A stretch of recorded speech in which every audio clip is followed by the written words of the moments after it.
I'm gonna vote for LJ on Laurel because I feel like that drawing really set us back in time. But I think it was a good drawing, good effort. But I think if we're going on time management, I gotta do you. Sorry. I am choosing the person I chose because they haven't been on the island all that long. There's so many nooks and crannies and so many secret things to know, and really it's just that tribal knowledge. I just don't think that person is, they haven't been here long enough. I'm sorry. Now, I'm choosing this person because we did have a discussion at the beginning if it came down to it, and they told me to vote for him, so I have to do, they told me to do it. I mean, I'm just doing it. I don't even know what to say. I personally feel offended that they would try and get rid of me so fast. And I'm still trying to find my way out this island. I don't know where I'm going, so if someone could give me directions and some therapy, that would be great. Thank you. The reason why I'm choosing this person is because I heard them speaking that they'd be leaving and that it would be them to leave.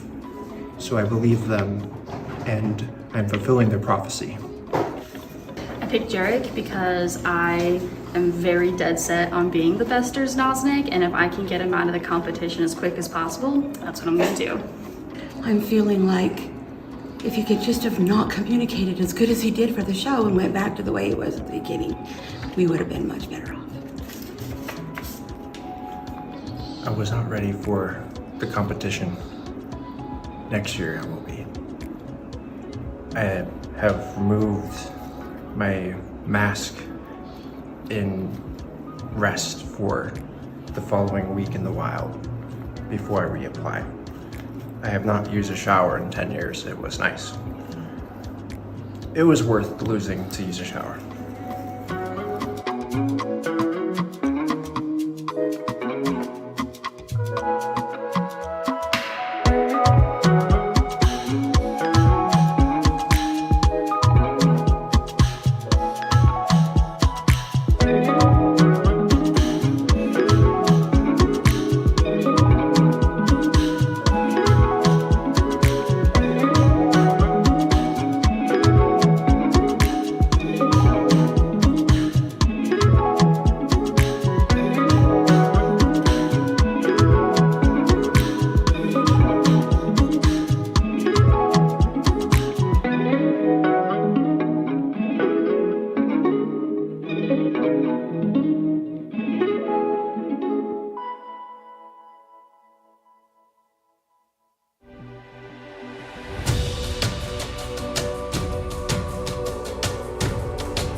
Hello, all out there, all the quilters and everybody who's watching this amazing 2023 Grace Company Summer Camp, but this is Survival Island.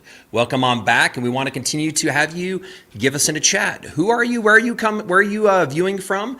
We hoped did you watch yesterday? There were a lot of interesting things that happened, and there was some being cast off. So if you're here for the first time, this is Grace Company's Summer Camp, Survival Island. And yes, competition runs fierce.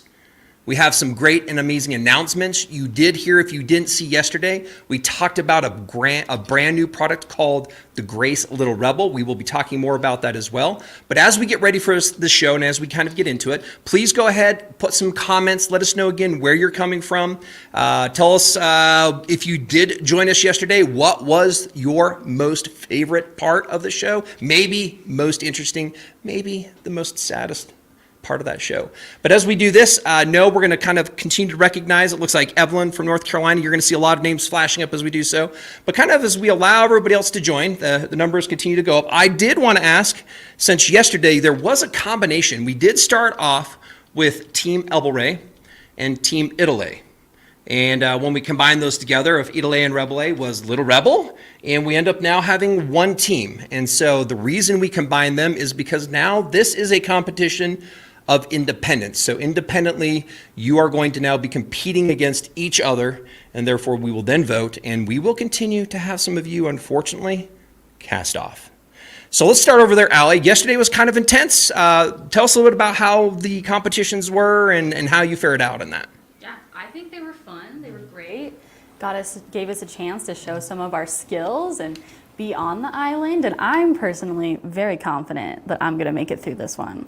I did see there was a little bit of a competition on the vote off with Jarek. You said out of tours now, there's only one, and that's going to be you. That's going to be me. It is working. You are here still with it. I am. Yeah. Okay, Julie, tell us a little bit. Well, Howie, I'm just feeling really good at this point. I mean, I've made it this far being this old. It does 115? 115. It does look like you got a shower. Fortunately, my trailer and my camp setup is not yours. Jarek, he did have a chance to shower, not in mine, but there's some amenities around, unfortunately. Julie? I didn't get any. No. But thank you. How are you feeling ready for the competition today? I am ready for the competition today. Okay. All right. By the way, it's Nathan. So, all right. So, moving on, let's come over here to Melinda. Tell us a little bit about the competition for you and how you feel like you're faring, what's going on, and how today's going to look for you. You know, I feel like I'm doing great. Nobody has voted my name in any of the votes, so I think that's a good sign. I'm gonna, the rest of the three, they're going down. I'm winning this. Okay. I'm loving the confidence. This first competition, when we get to it, is unlike any other. So I'm glad to hear that, but we'll see. Let's go over to LJ. How are you, and how are you feeling about the competition? I'm doing pretty good. I'm a little dirty. I did, take another spill yesterday, but I'm feeling pretty good now, and I'm feeling very confident. I actually have immunity this first little cast off of the day, so I'm feeling really good with that, and I think that's going to take me all the way to the end, and I'm going to take the win home. So you are immune from this first one. Her winning challenge yesterday on the flag competition brought her immunity for this first one. We're going to see how this goes. We will be doing some voting. If it does come to a tie, we have some great ways of potentially breaking those ties as well. But continue as you come on. Let us know where we're coming. It looks like we have several different comments. We have Jeanette actually just saying who will be the sole survivor of the Grace Company Survivor Island. That is yet to be seen. Let us know where you're coming in from. As a matter of just security, safety today with all the challenges that potentially happen with people fishing, just know as you're commenting, you can ask questions. If you have thoughts, please post them, whether you're on Facebook or YouTube or the Grace Company platform. Do so. Grace Company can reply, and you'll see replies specifically from us. We will not be asking you to go off-site or to another website via link inside of our place. And again, so just know to be safe, be wise. That continues to happen. We just like to start off quite a bit by looking at that. Before we get into this, as we continue to have the viewerships arrive, part of the amazing Summer Camp Survival Island is there are wonderful specials for all of those that are out there. We're going to quickly review those specials. Then what we would like to do is we want to come back and talk about the Little Rebel that we did announce. There were several questions. We won't be answering a lot of those, but we are going to be talking about that product a little bit more as we move throughout this challenge today as well. But let's go ahead and start looking at the promotions. Let's go ahead and bring up, I believe, the machines that we have that are on sale. These are the 16 series, the 16X, and you can see that they start at $34.99 up to $4,999. This item is what we started off the event with yesterday from the competition perspective. These can be bought with the full stitch regulation, and they do work on pretty much all of the Grace frames that we've made for such a long time, popularly currently often partnered with the Cutie frame.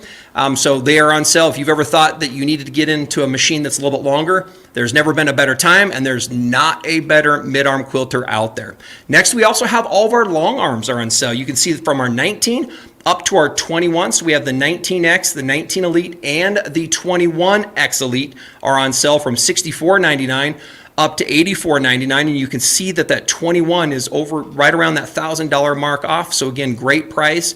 Some people ask, what's the difference, or why would I maybe move and use the 16 or the 21? Convenience is the big one. Extra space, extra speed, and again, that machine goes on the larger frames as well, so it also partners perfectly with the professional series frames, and again, they're at amazing prices. These, and we're going to talk about a few others, but really quick, all of these promotional prices can also be had with all of our dealers. You can see them on their sites. If you're around a store, we would encourage you to stop on in and say hello to them as well. They do have examples in their stores also. So let's look at the frames. I believe what we maybe have next here is the Cutie frame on sale for $58.99. This is our most popular frame. It does quilt up to a king size quilt, and it does do this in its little 4-foot space, and so it does not require more room. It can be easily stowed. It's easily put up on any kind of a flat surface. And the wonderful thing with this is you can start with your own home domestic machine. And this same frame, even though it works with your domestic machine, also works with our 16s and the 19-inch long arm machines as well. So that's a phenomenal price. Again, we have several of you. If anybody here in the chat has by chance you've used one of these or you own ones, we would love to hear your stories on that as well. Wonderful. It's usually one of the first buys that a lot of quilters buy as yourself, because the investment's fairly low. Again, space, it solves the space issues as well, and its compatibility is very, very vast. Next, we have a couple other items on sale. This is the Evolution hoop frame, and this is our premium frame. This was launched January of this year. You can buy that in a 5-foot version that allows you to quilt any size. So if you are limited on space, the perfect companion again for the 16 up to that 21-inch machine. And you can also see the picture of that in its full size. It can be purchased in 8, 10, and even 12 feet to do those extra large different types of quilts. People also maybe would ask, between the frames and the machines, you can also add the computer automation as well. And there we go. Do we have any other promotions there? Here we go. These are the remaining frames. The Q-Zone hoop frame on sale for $9.89. They're only $1,700. We got the Q-Zone Queen frame and the Continuum. So you can see that our full selection of frames are also available. These would be great if you by chance have the Cutie frame and you're ready to dedicate that full space to it. You can move to those Queens, the Continuums, and even the Evolution hoop and or the Evolution Elite frame. And those are what we have. Do we have any others here? Let's go ahead and bring up, keep those coming as we kind of finish through this section and we can get into our competition. All right, there we go. Those are all the promotions that we currently have available for you. So you can find those on Grace Frame's website. Let's talk about one other thing that we did launch yesterday is the Etched platform. This is a Grace Company place where you can go and see all of the videos. Yesterday's exciting events are already there. You can get those on YouTube and Facebook, but if you go to graceframe.com, one of the banners on that main landing page allows you to go ahead and select and go into the Etched platform, which is right here. Let's go ahead and select on Etched. You can go under Resources. And here is where now, if you look at it, we kind of tell you a little bit about what this is. This is a combination of so many wonderful things from Grace Company. We have project-based education with captivating videos that walk you through creating something special with step-by-step instructions. Skill builders are involved with this, elevating your skills, with a diverse range of different skill builders. We have product guides, and a lot of people ask about products and how they work and how they might complete a project with them. We also have edutainment, so fun, an experienced blend of education and entertainment featuring delightful arrays with interviews, quilt shows, and other engaging content. And we also promote the events like you can see with what we've got going on right now on this one. Again, this is free, so if you by chance have registered for this event today, you can go log on to this one and again register. There's no cost to you. And again, it is the place where we are putting a lot of the content. A lot of our customers ask, hey, that was an amazing project that Carla did. She's like, where can I go find that video again? Where's the pattern for that? This is the place. It is Etched. We used to have them only for a short time on the event platform. Now we do have a permanent home, and we're excited to see how this will continue to help you as quilters build your confidence, help inspire you, and help lead you to more. You can see it's easy to browse. It works fantastic on your phones, in your tablets, and also on your computers. And there's more to come as we continue to build that out as well. All right, let's come back though. Before we do this, I do want to read a quick story from one of our HBQ, our participants. And so what this is is it's our home-based quilters. And we have you out there that are either part of the Grace family or not, want to share your love for quilting. We love and encourage you and want to hear your stories. And I'm going to read a story that we have from this platform as well. And this is also available, and you can link to this and find access on Grace Frame's main website. But I just want to read the story, and then I want to get back to something that's pretty exciting again that we announced towards the end of yesterday, and we'll go to there. So this is from Nancy from Henderson, Nevada. By the way, if anybody wants to be a dealer out in Henderson, I was looking at, we don't have a lot of dealers out there in Nevada, so quick plug. We would love to find somebody local to help you guys out. So this is Nancy. This is her story. I've been sewing for 62 years. That is wonderful, by the way. So I've been sewing for 62 years. I got burned out on making clothing and started quilting approximately 10 years ago. I wanted to keep my sewing skill current and needed something to occupy my mind as I was diagnosed with systemic lupus 23 years ago. This is a non-curable autoimmune illness that affects all major organs. Unfortunately, this illness controls me. I have no idea what tomorrow will bring. When things get really bad, I will force myself to go into my sewing room and make charity quilts for the local VA hospital or for kids with cancer. I have a few personal quilts that I work on, but most of these are pushed to the side as the need for charity quilts is advancing. I have always wanted a long arm machine with a frame, but I found that the price tag is so very expensive for someone on disability. I happened to see an advertisement in a quilting magazine for the 4-foot Gracie frame. I had a baby lock tiara, sit down, long arm. I fell in love with not having to finish a quilt with my domestic sewing machine. I decided I need a bigger machine and frame. I went with the Unique 21 machine with the 10-foot continuum and a QCT5 Pro system. We moved our bed out of the master bedroom. That's some dedication to her charity. Out of the master bedroom so that she could sew, so that it could be my sewing studio. I ordered the 2-foot extension so that my frame is now 12 feet long, and I'm very surprised at how many people need their quilts finished, and some are king-size quilts. I'm so glad that Grace Company has a product that is affordable and their staff is the best. No matter what the problem is, they all go the extra mile to help you. Well, thank you very much, Nancy. That's very kind. Again, this is not something that we're just choosing because of a product. I love the stories of her and her current life situations, and thank you for all of your dedication and what you're doing for all those wonderful individuals that your quilts touch and the love that you have with that. All right, now as we're moving on, we're excited about ready to get into this next one, but wow, I think I'm hearing something in the background. What the heck? Whoa, whoa, whoa, whoa, whoa, whoa, whoa, whoa, whoa, whoa. I'm planning for, whoa, what's going on here? I came from a, whoa. Oh, whoa. I came a long ways because I have a pretty cool surprise for everyone at home, and I think everyone here, but man, are y'all out here as I tried to find you. We actually are going to do a special, my hair's all messed up. We're going to do a special giveaway Justice, with that's some what feedback. happens when you ruffle through the jungle for hours. Now, you're not supposed to be able to be here, so I don't know how you got onto this Survival Island issue. So that's a challenge. A lot of dedication, and it was for the quilters. So we're doing an awesome giveaway. I'm going to get to the point. They're trying to stop me. We have an awesome giveaway, and I want to tell you what it is because it requires your engagement, and it's a lot about this excitement of the little rebel. It's all out there over Facebook, on our markets, where we see the advertisements. And so I want to talk about the products that we're going to give away, and we have 2 dates. One, we're going to do a giveaway this at the end of the day today on our closing live, and then one on July 31st. And so first I'm going to tell you what you're getting and then how you can participate. So if we could pull up the True Cut Combo 2. Our first giveaway at the end of the day will be the Cutie frame, which you see on screen right now.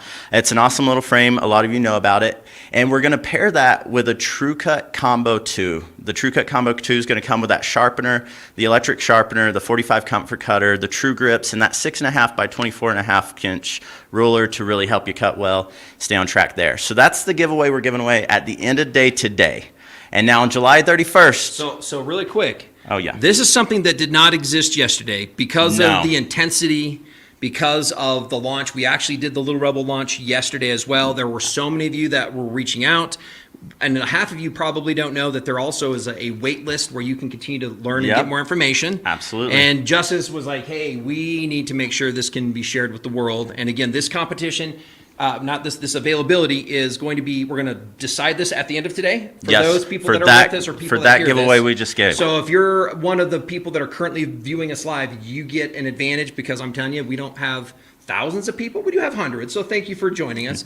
But it is for this exclusive group that is going to again now do what? Oh, well, they're going to be entered to get also the Little Rebel on July 31st if you're selected. And so here's how you're going to do that. So three things potentially. Three things potentially could be yours if you do this. So if we could pull up graceframe.com's homepage. And on our homepage, you see Join the Rebellion. Well, there's a button that says What's New. When you click on that, I want everyone to do this right now or at any point today and for the next 2 weeks until July 31st. And on here, you see a Facebook icon at the top. You're going to click on that Facebook icon. If you're not logged into Facebook, it's going to ask you to log in. So you go ahead and do that. And then you're going to put hashtag Grace Little Rebel. And you'll see that at the bottom of your screen right now. And when you enter that in, you can comment whatever you like. This is the best machine. I love it. Can't wait. Hope to win. Hey, everybody share this. Whatever you put in there, you hit submit to share it to your Facebook group. So let's leave that up for a minute, Brian. Let's leave that up for just a second. If everybody wants to, and if we can, we'll bring this back up as we go throughout today. This is, again, there's two parts of this giveaway. There's going to be a today giveaway, which is the little cutie. The cutie and the true cut combo, and too. then if you still do this today, you're still in the drawing, and we will be giving one of these people who does this a chance to win. Little Rebel. The Little Rebel. Absolutely. So very exciting, and we'll announce that on all our major platforms, on our newsletters, and through all of our channels on July 31st of who the lucky winner is of that Little Rebel the day before pre-orders. So you're going to be able to get a great deal no matter what, even if you don't win that giveaway. But we're really excited to start the conversation, and I thought I had to come all the way out here to tell you that. So good luck to everyone. Thanks for having me. The bigger question is, I don't know how you're going to get back. So anybody have a net? Where's the net? We're gonna have to kick you back out. We're gonna probably throw you out to sea. No. Whoa! That's the creepy snake. All right, well, there we go. All right, get on out of here. Okay, I hope he fares well, and I hope he's a strong swimmer. So there we go. We're kicking him from the inside of the island out to the sea. Justice, farewell. We might see him floating around in the background later. We'll go cut out a small Justice. So there we go. So that's an exciting thing that the team's doing today again. The Little Rebel does look amazing. Again, we will have that on set later today. So if you saw this yesterday, you were able to see a glimpse of that. We're going to play a couple quick videos on that. Is that correct? No. All right, we're going to continue to move. When we come back midsection, we have a couple videos to talk a little bit more about that. Again, go ahead, give yourself a chance to enter to win. We will be announcing a winner at the end on our last live section. With that, it's time, though, for the next competition. So we're going to be getting into this. Oh, voting off. Sorry, immunity. Immunity. Immunity. All right, so LJ, you are safe. So LJ is safe. With this, we will go ahead and read the votes, and somebody will be cast off. All right, getting in here to the first one. And again, what has happened is as we've done this, they've had a chance to vote. We have had a chance to capture some of those.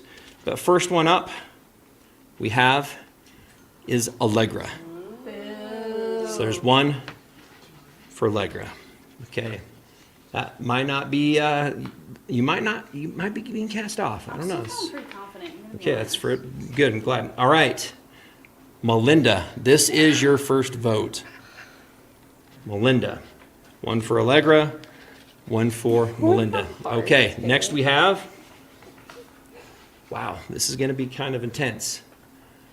Julie. So Julie is here. It's one for everyone. This could be the determining one now because one of you will be cast off, and LJ was immune. So we know somebody will be going home. And what I will say is, Allie, your now's nickname? Yes. Is safe. Yes. Also, Julie, your 115 years is safe. Melinda, I'm going to say we need to cast you off. With that, we're going to ask you now to leave, part of our tribe, and we wish you all the best. But I'm now, not telling you where the berries are. I'm not telling. no berry location coming from her. We're starving. Those oranges a day, they don't go very far, do they? Sorry. Yeah, okay. With that, we're ready for the competition. This competition is behind us. We have 3 machines set up. These are the 19 series, and it looks like we have our 19X machines. What we're going to do is we do have a picture of the current logo of the summer camp that is happening, the Survival Island. It is on the frame next to them. This is a reference. They will have 4 minutes to copy this as close as possible. So they were going to be quilting this out. What we'll do is after 4 minutes, we're going to judge those.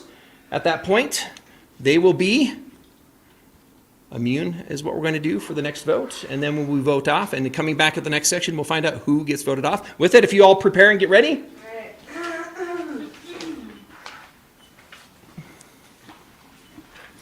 And go.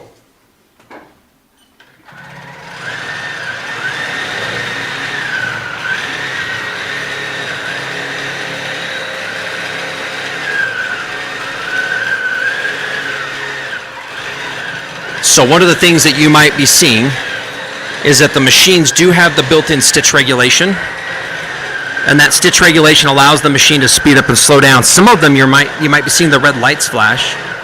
Those red lights are actually indicating that they're actually moving at the top speed of these machines as they're quilting. What I'm going to encourage you is more is probably better. So keep on going. Don't worry too much about the precision if we can get some more.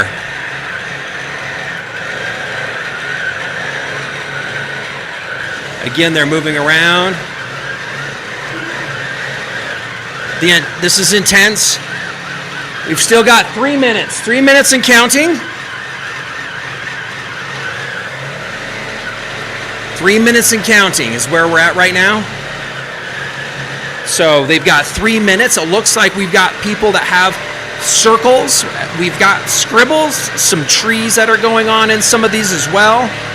It looks like we've got a few things that are identifying. There is a tent actually in the middle of this logo. And I can tell we've got a tent on a couple of them, a big tent on this one. And now we've got some of the text being scrolled out as well as they go through this. So text is being written on that. Remember, I'm going to encourage you, we're down to 2 minutes, 20 seconds. This is not a competition to have it all the way completed, but we're looking for precision as well. Oh, we've got a broken thread. Some chaos. We're working on some thread on Laurel Jane. This might put her at a disadvantage. This is an intense piece. Right now, you've got a lot riding on the line. We're looking at trying to complete as much of this logo as we possibly can. Julie is saying that the power is still... Lost power on. Lost power on. Lost power on with Julie's here. Hold on a minute. Her machine is taking a breather right now on the power. As we're continuing, Allie, I think what we might do is we might say we're going to pause right here because I'm not sure where that cord is and I might have kicked it out. So we're going to stop. We will pause. We will pause. We will pause at this time. We're down to, we just have a little over a minute left, but we're going to do that because I'm in the back walking through cables. LJ is good with where we're at, and we're going to go ahead and take a look at this. Okay, from the perspective of the machines here, let's go ahead and do that. Can I have everybody, if you're okay, go ahead and bring your thread, and we're going to lift the handle up to the top. I want to go ahead and see if we can take, and I'm going to come over here first. This is Allegra's. And let's go ahead and see if we can bring up her camera. I'm not sure which one we've got with hers, and I'm going to kind of let you see. This is Allegra's here. That is looking pretty good. If we can tell, we can actually tell that there's part of the tent. So I'm going to let everybody see this in the audience. I'm going to kind of bring this in here, leave that where it's at here. That was what we've got as the logo. And there's what we've got. It looks like we have a couple of the pine trees. The text is up here. And again, I think cursive is a good spin on this, especially since it's hard to do very just distinctive letters. And so that was a clever way to do that. Nice. Let's go ahead and take a look at Julie's. And here's Julie's. One thing I love about hers is look at the size. I'm going to kind of move this around. Hers takes up a very good portion of hers. So she was creative in saying, let's use more of the space that I have. I'm thinking that, Julie, this is the tree set that we have right here. Yes, palm tree. We got the tree. We've got the part of the tent in the middle. We can see the wording right there. I'm thinking this is saying Quilters right there, right? And then we've got summer going across here and camp. And we can see here is the other tree. I am noticing that on the top, it looks like we have quilting, and that starts kind of here in the middle and goes around to the edge. Wonderful. Let's take a look at LJ's. Here's LJ's. LJ, it was a little more detailed on some of these. That is the actual tent that she has in detail with the tops. And here we've got the Quilters Summer Camp, Quilters Summer Camp as well. And she did start a tree. There was a disadvantage. Now this happens out there in the wild. If you're going crazy and pulling things around, you might have a thread that breaks or snaps on that. These machines do have the smarts to tell you to stay within that bounds. Hers stopped at that point. So what I'm going to say is I'm going to kind of work through a process of elimination. I am going to look at what I feel like is legible and comparable to this. LJ, I wish yours was a little bit farther. The other two did move a little bit farther. So I'm going to go ahead and move you through that. Coming back to Julie, we have Julie's, and this is between Allegra's. I do love the variation of Julie's in its size and its completeness. I will say that there are a few things moving through to the sides that are just slightly less definable. I will say this competition, Allegra, you are the one who will receive immunity in this competition. With this, we're getting ready to move into the next section. So congratulations on this one, Allegra. Good job, the two of you. Great creativity. Good things working under pressure with what we've had. We're going to go ahead and do the giveaways because we are ready to move into the videos that we have for you as well. So let's go ahead and bring up the winner and the product that we have. This is for the 10-foot luminous light bar and somebody who pre-registered on the Grace Frame platform. And the winner of this is, let's go ahead and recognize the winner is Laura Schweitzer. Congratulations on winning the light bar.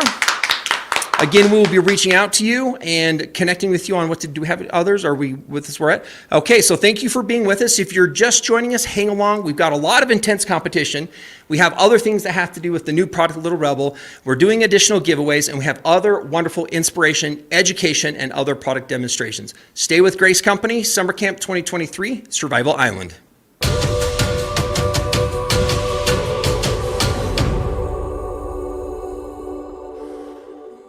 Hi everyone! I am so excited to be here today, and I hope you guys are too, and I hope you guys are having fun with our little summer camp we're doing. The sun's really bright today, so if you see me squinting, I apologize. It's right in my face, but everything's good. I'm a little hungry, I'm a little tired, and I really need to nap in my own bed, but as of now, I've got a couple of bamboo trees, and that's my shelter.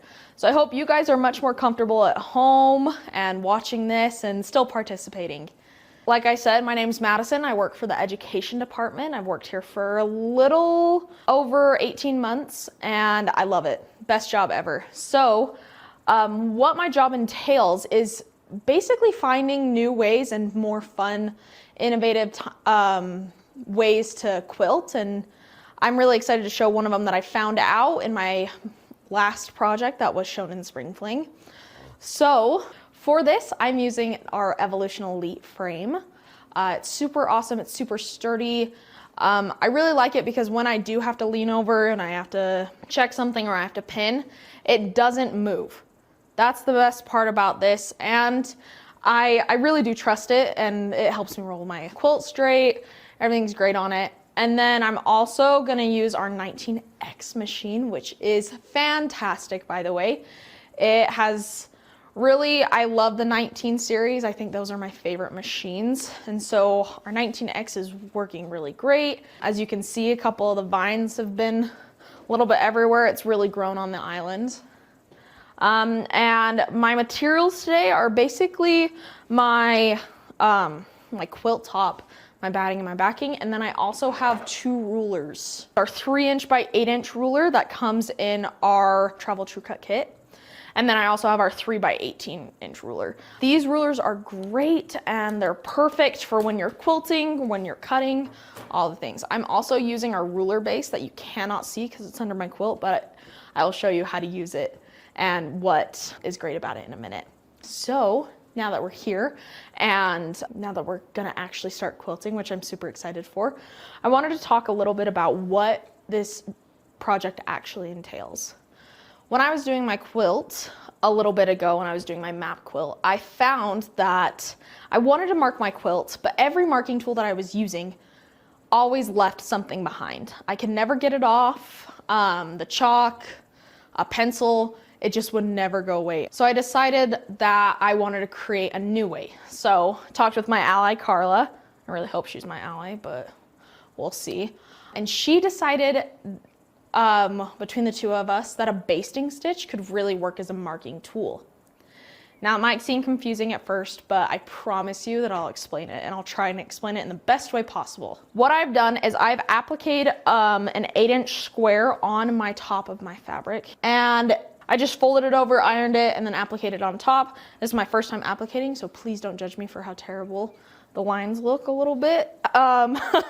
So what we're gonna do to start it off is I'm gonna show you how I would mark my square to make sure that when I'm free motion quilting, it really does turn out the best that it possibly can. So to show you how I'm gonna mark this square, I'm gonna switch over to the baste stitch mode. So I'm gonna go over, keep clicking the button until I see the baste. With this, you can make them medium, short, or long. It just depends on what you like. I'm gonna start off with short, and I'm gonna see how I like it, and then we can adjust after. So I have a black thread on this white background. It's not specifically what I normally use, but I do want you guys to be able to see the stitches. So let's do this. I'm gonna pull up my bobbin thread, and as you can see on this camera, I'm gonna go off of the square because I don't want it right on the square yet. So I'm gonna go off the square a little bit, do a single stitch. I'm gonna pull up my thread, and then I'm gonna do a stitch so that it sticks. So I'm gonna do a little bit of a back and forth motion. Okay, so now that I know that it's basically stapled down, I'm gonna come over to the top of my square, and I'm gonna place my mark there. And as I'm doing this, I'm gonna hold on to this back thread so nothing moves.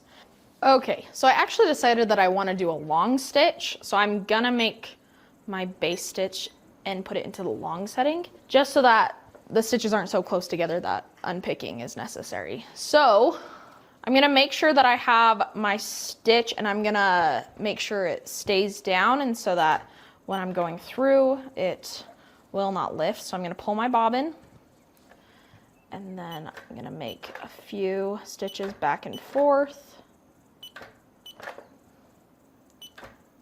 So now my thread won't move.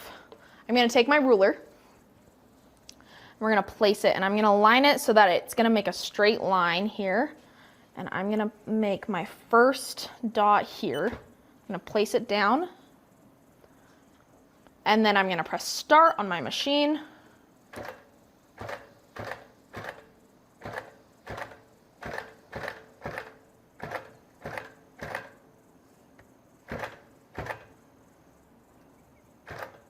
Okay, I'm gonna stop it, and that's the first line. So now I'm gonna make sure that my stitches are down so that this does not move while I am quilting. Pull my bobbin.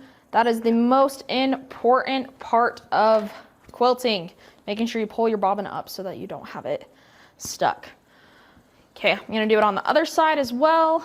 I'm gonna pull my bobbin. I'm gonna come here, do a few set stitches.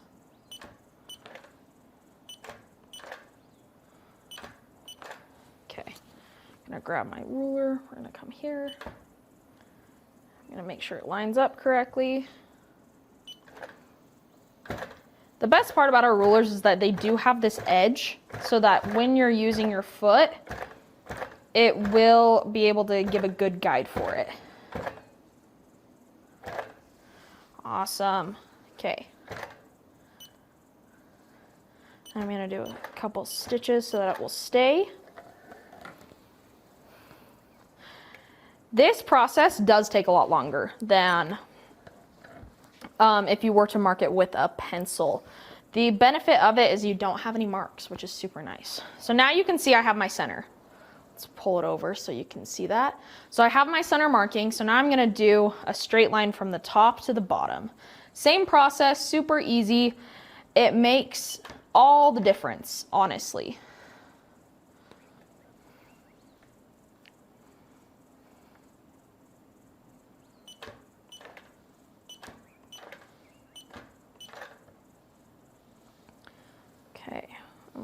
gonna come right here, do our base stitch.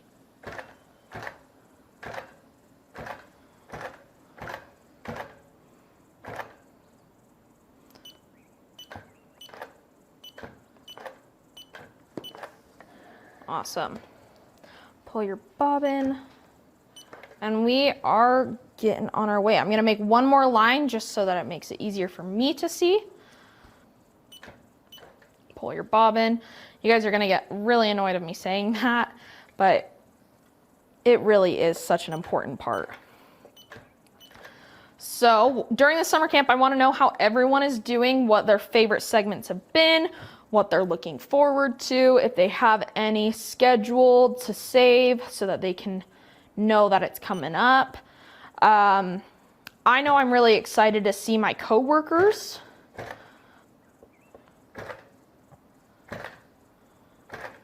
Awesome. We are cruising.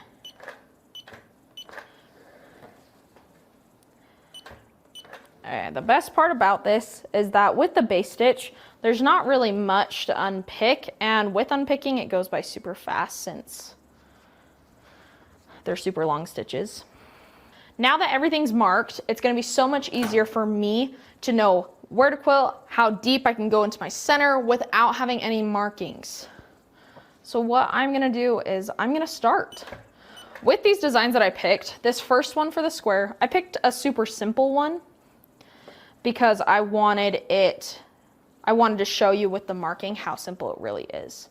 So I'm gonna start, and I've already pulled up my bobbin. So what I'm gonna do is I'm gonna change my stitch mode from based to regulated precise. That's what I like to do. That is my favorite way, and also it's great for when you're wanting to do points because it stops, and then you can make sharp edges with what you're quilting. So now that everything's down and everything's ready, let's go. Okay, so I have it going, and I'm gonna come around.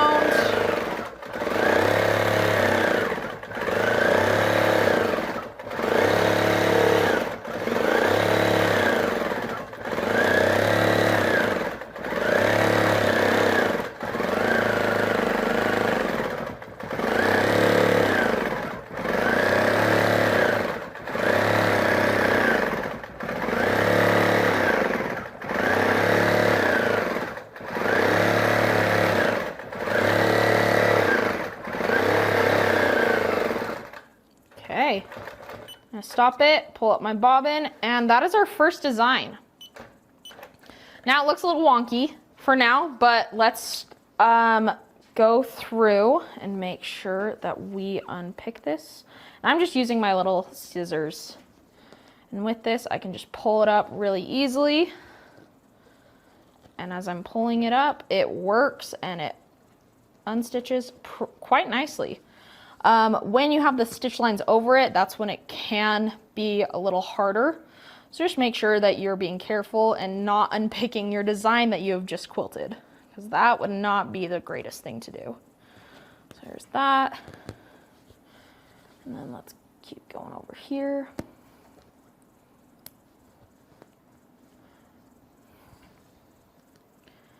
And let's pull this over.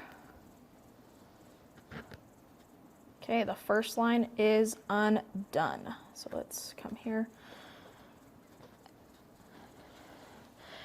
Now for this, you can use as many markings as you'd like. I could have done another marking that's right here on my line, because if I did do that, I'd be able to know the width of where I should go out. I didn't do it just for the sake of time, because you know, sometimes things can go a little long, and I don't want to do that to you guys.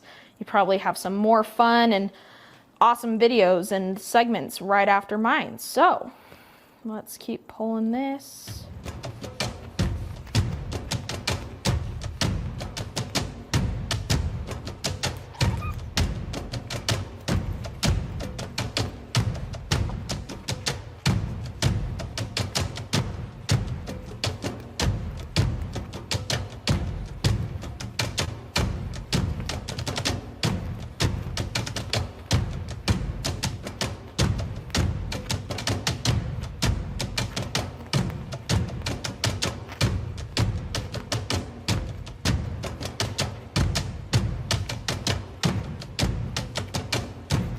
Now that I'm done unpicking all this, the rest of this part, you can see my design and you can see how it is pretty even. Yes, I do need to work on this design a little bit more than I have, but it is a super fun design and it is super easy to do, and it's a great starter motif for a block design. Now I'm going to show you how you can use this stitch marking for a pantograph style. So for different quilts, I think my favorite pantograph style is the spirals. I love doing continuous spirals, but it is hard for me to know lengthwise of how big I want them and how to make them centered, and there's just a lot of problems that can happen with it. So what I'm going to show you guys is how I'm going to mark this top layer right here, just this little top section, to make it so that when I am quilting that I'm straight this entire time and I don't wave. So I'm going to line it up with my block and I'm going to come off to the side. So I'm pulling my bobbin.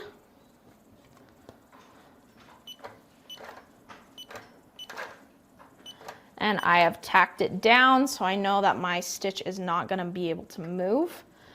So for this, I'm not going to go back into basting stitch. For this, it's really for me so I can see how big I want my spirals. So what I'm going to do is I'm going to measure from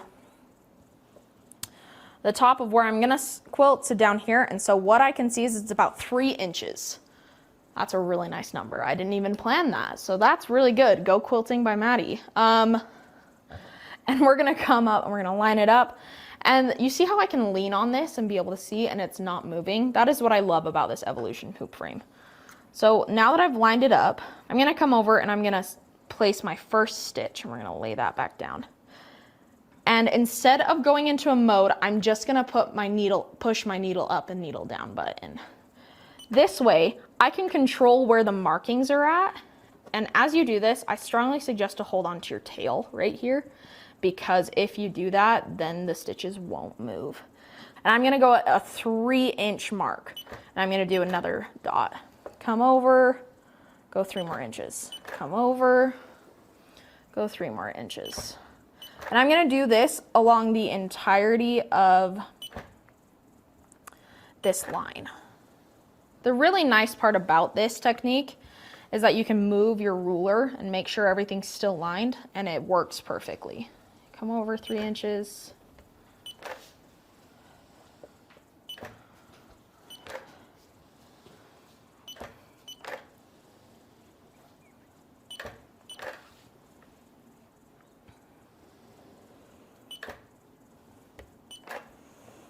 And then I'm gonna make sure I do a little mark here so that it holds it down.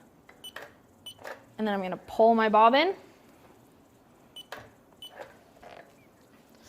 And then there is my line.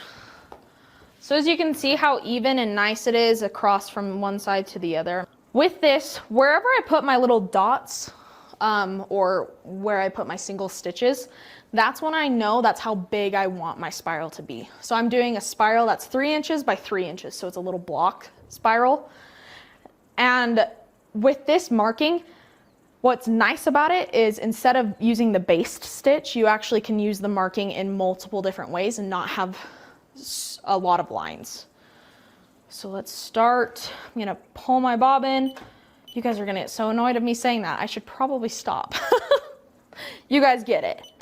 So I'm gonna tack it so that it doesn't move, and we are off. I'm still in regulated precise mode. I'm using 12 SPI, so stitches per inch. Use more or less as needed. It's really whatever you guys want, and it's up to you. Okay, let's start.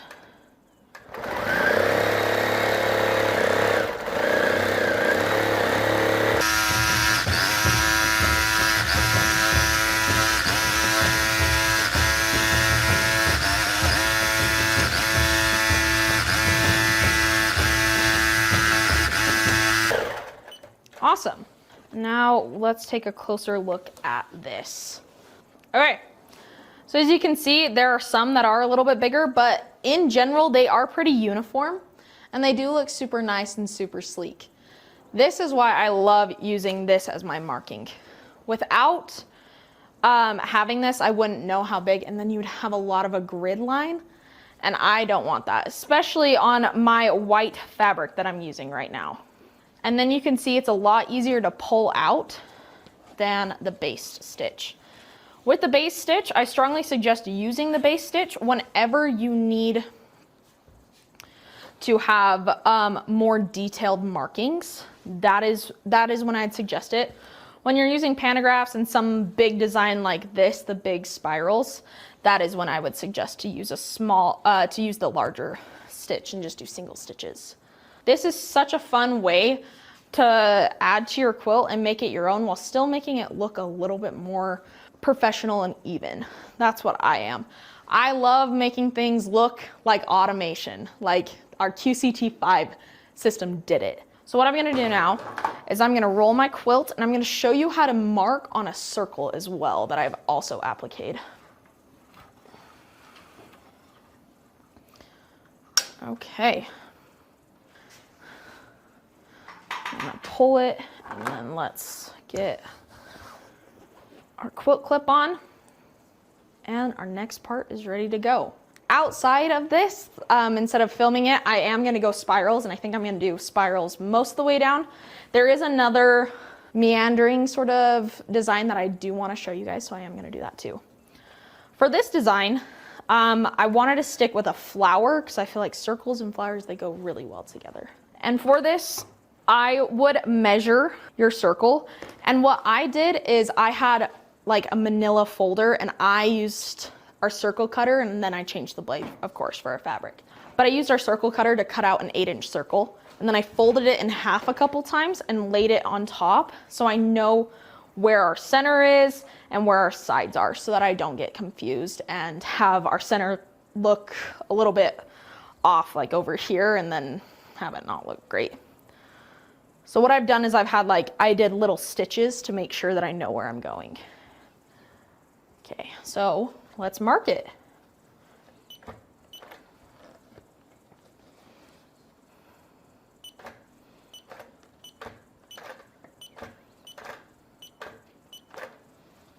Okay, so I am just gonna do what I did for the spirals and just do single stitches. So I'm gonna make sure this lines up with the center, and I'm using the smaller ruler now because I'm doing a smaller surface area. So let's start. Let's come here. I'm gonna go a little bit halfway, and then I'm gonna go right in our center. Come a little halfway, and then go right off. So I'm gonna come over, and then I'm gonna do a tack down stitch. I don't really know, I can't think of the name of what it's called, but we're getting there anyway. We're doing it. Okay, so we've marked vertically, and now let's mark horizontally. Let's make sure we have that, and we're gonna go right about here. Right here.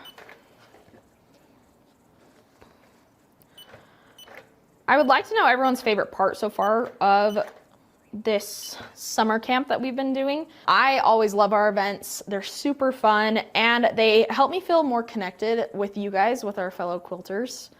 And I can learn so much from you guys and from the tips that you give in the comments.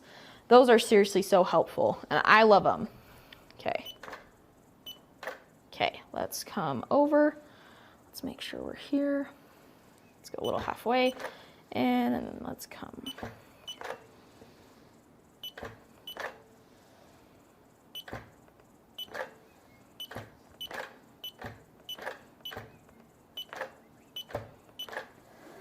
Okay.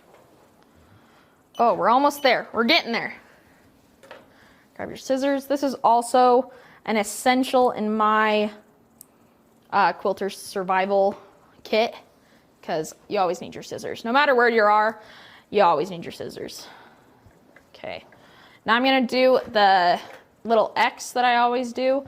I always do, for no matter what I'm quilting, if I'm quilting a motif, I always do an X, and I always do the plus sign. That is a for sure thing, and I think it helps me a lot understand where I need to stop and start, where my center is, all of the good stuff, right?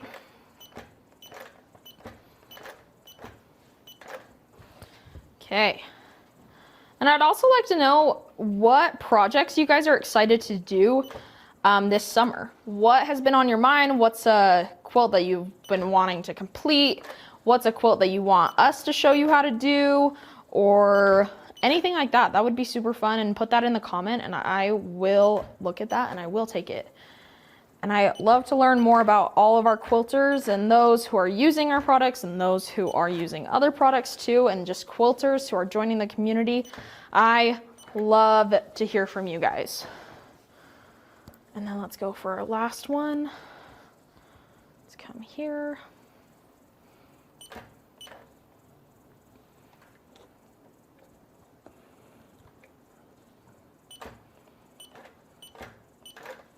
The reason that I tack down is so that when I do pull it,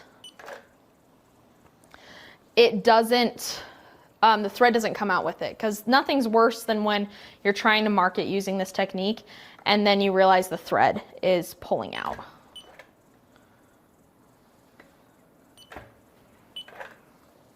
Great.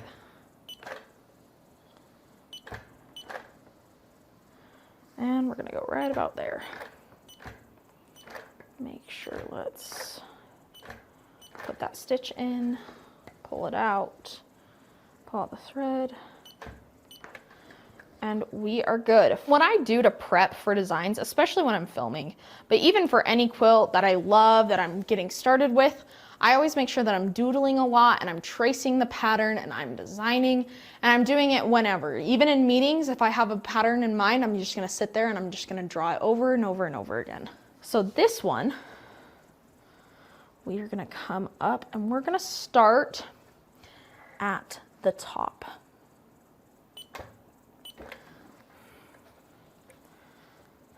For this design, I'm gonna come all the way down and I'm gonna try and hit where I marked it, this center piece, and then come to the center. So I'll show you what I mean. I'm still in regulated precise mode, and I'm just gonna make sure it stays. Come down to the center and come up.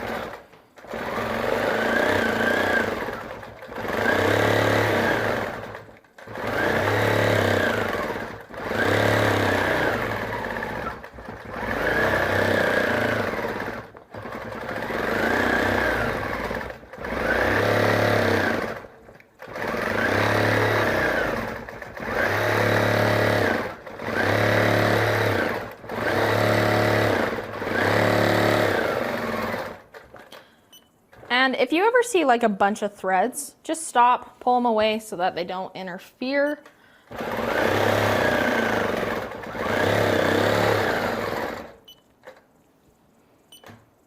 And just stick that and pull your bobbin.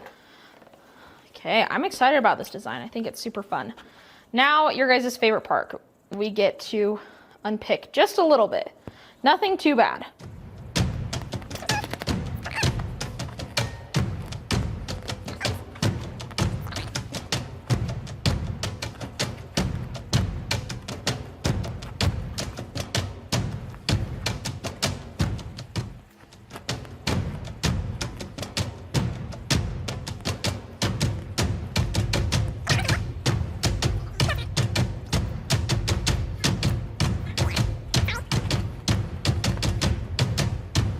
Okay everyone, I have just been informed that I am out of time, so I'm gonna do a little goodbye. I did want to show you another pattern, but it's totally good. I can do it in another video for you guys. I hope you guys are enjoying summer camp, and again, my name's Madison. I work for the education department. I am so grateful for you guys to join us for our summer camp, and I hope you're enjoying our Quilters Survival Guide. And I think I'm gonna head out and I'm gonna go take a nap, probably get some coconuts, do something else like that. So have a good rest of your day, and I hope you guys are having so much fun. Thank you.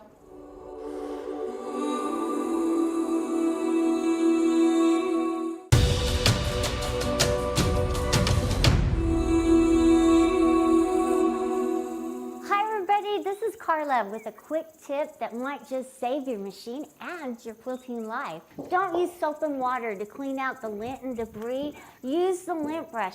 We've also said not to use compressed air. It will push everything inside your machine and can seize it up and lock it up. So just use your little lint brush to keep it nice and clean and tidy between the disc and in the hook.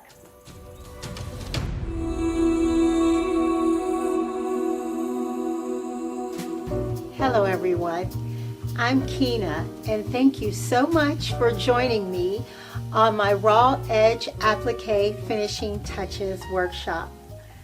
Today I am going to share ways with you of how I permanently secure down the raw edges on my applique quilts. You can accomplish this both by using a domestic machine, and you can use top stitching to free motion on both a domestic and a long arm machine. So to get us started, I am going to share a sample quilt of the template that I will be working on and sharing my tips with you today. So this is a cute little pattern that I designed called Garden Window. It's really simple and a really easy, fun pattern to work with. And there's really only 3 main applique pieces to work with. So I thought this would be a great little pattern and template for us to work on today. Before we jump in and start sewing on the template, let's talk a little bit about the stitches that I like to use. There are 3 main stitches that I usually use for my applique quilts, and that is a zigzag stitch, or a satin stitch, or a blanket stitch. Those 3 are pretty much some of the more basic ones that give just beautiful finishes to your applique quilt. Let's talk about the stitches. So for this, I have sewn out a few examples of some of the more traditional stitches that we use on raw edge applique. So I've stitched out a sample of zigzag stitch. I've stitched out samples of satin stitch and the blanket stitch, and then I just kind of played around with some decorative stitches that are on my sewing machine that I never used before, and I just wanted to see how they look. So for the most part, all machines can do a straight and a zigzag. So that's pretty cool. All right, so going back to this, the thing you want to look at is when you're doing a zigzag stitch, it has a certain width and a certain length of how either tight or wide the stitches are. So for my appliques, I like to set my width at 3.0 and my length at 0.8. That may be different on your machine. The only way you're going to find out what looks right or works for you is you can do something very similar to this and create just like a little chart that you can refer back to so that you don't have to constantly remember what was that stitch length, how did that look. You can have this and you can just kind of pull it out, and then you can make variations on that depending on the look that you want.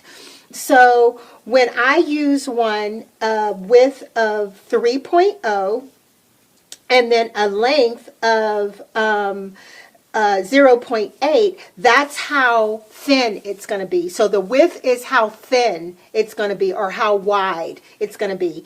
And then the length is going to be how loose it is, or how tight or shrunken it is. So then I play with changing the length to 1.5. So I move my dowel up, and you can see it just stretches the zigzag stitch a little bit more. And then to show like a nice difference from this length to this, I increase the length to 3.0. And you can see that it gets even looser here. So there's maybe different applications where you want it tighter or you want it looser. Maybe, you know, you don't want to use as much thread or whatever the case may be. You have options. And then, of course, there are lengths that vary in between these lengths, and the smaller and wider. So your zigzag is going to be a nice kind of look to finish the raw edges. The satin is going to make it look more polished, more like embroidery, almost like an embroidery patch when you use a satin stitch. And then the blanket, this is very sort of classic embroidery stitch. Some people call it a button stitch, but it has it has a straight stitch, and then it darts out like these horizontal stitches that go down. So it almost looks like stitches. Well, stitches. Like, think of like a rag doll stitch or something like that is the kind of the best analogy I can come up with. But it gives a really cool look. Okay, so now I'm just going to flip this over, and what I did is I just cut out some basic geometric shapes like a heart, circle, triangle, and a square, and I sewed around each one using one of the different decorative stitches that I just spoke about, so that you can kind of see how the effect is and what the result looks like. So hopefully you can see this. I tried to use a bright fluorescent teal over black so that you can see it, and hopefully you were able to see the same color on the white muslin side as well. But flipping it over on this first row here, I did a satin stitch. So as you can see, this satin stitch here gives a nice, bold, outlined finish to the raw edges. It almost looks like a patch. It almost looks like an iron-on patch.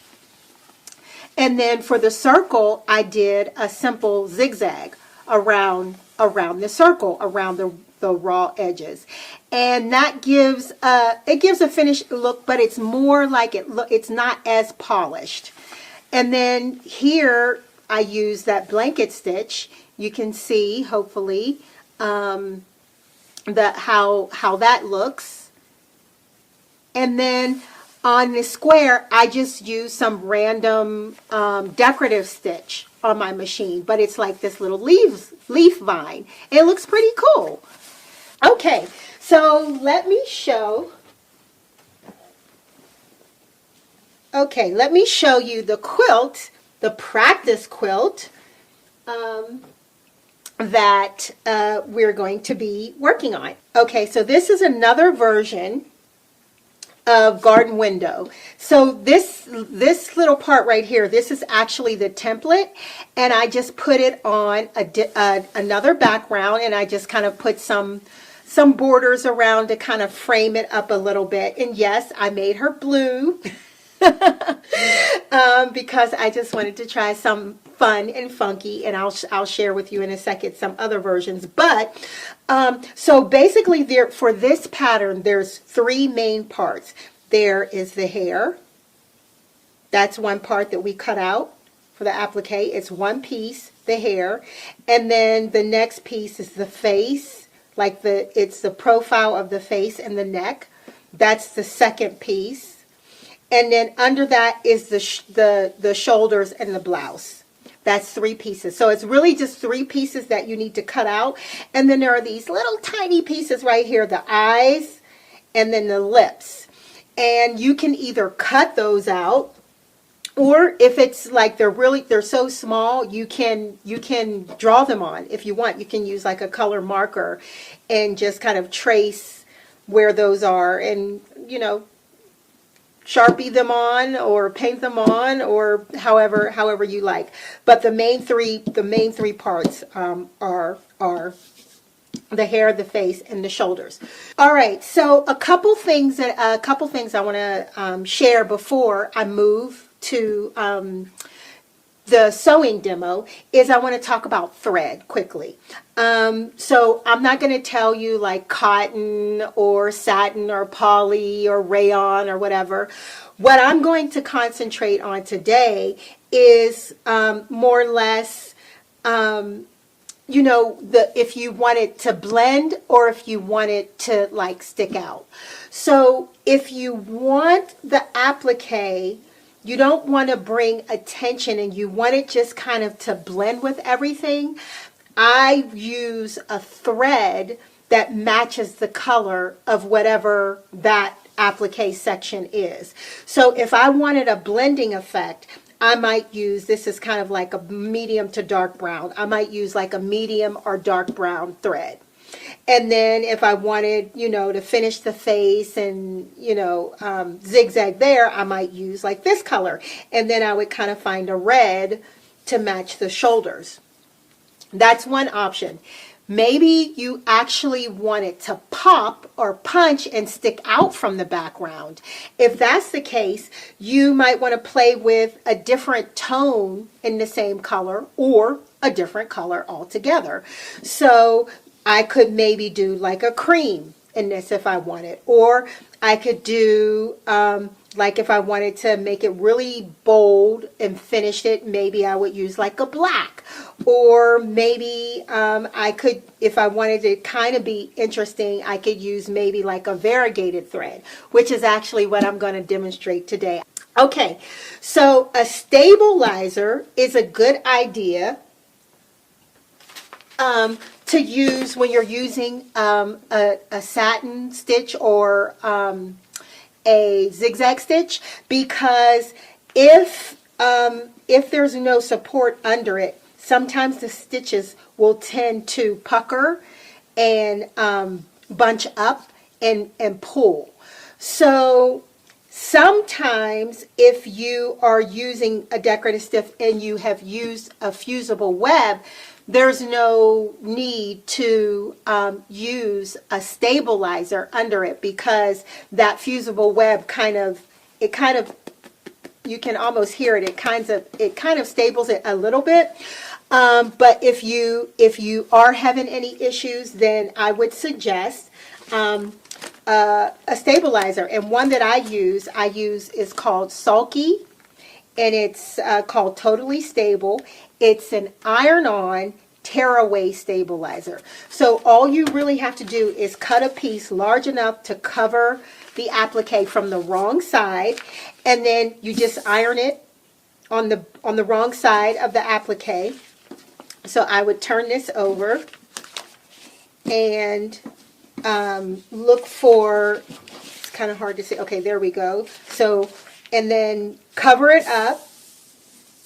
And for this, it has two sides. It has like a waxy gloss side and then a flat matte side. You want to put the glossy side down and the matte side up, facing you. That's the side you're going to iron on. You don't want to get the glossy stuff on your iron. It's a mess to clean off. So always like just kind of test a corner to make sure. If you can't tell, just test it, you know, a little like 1/4 of an inch, and see if it sticks without sticking. If it sticks to the iron, then that's the wrong side. Stop. Flip it over and do it from the other side.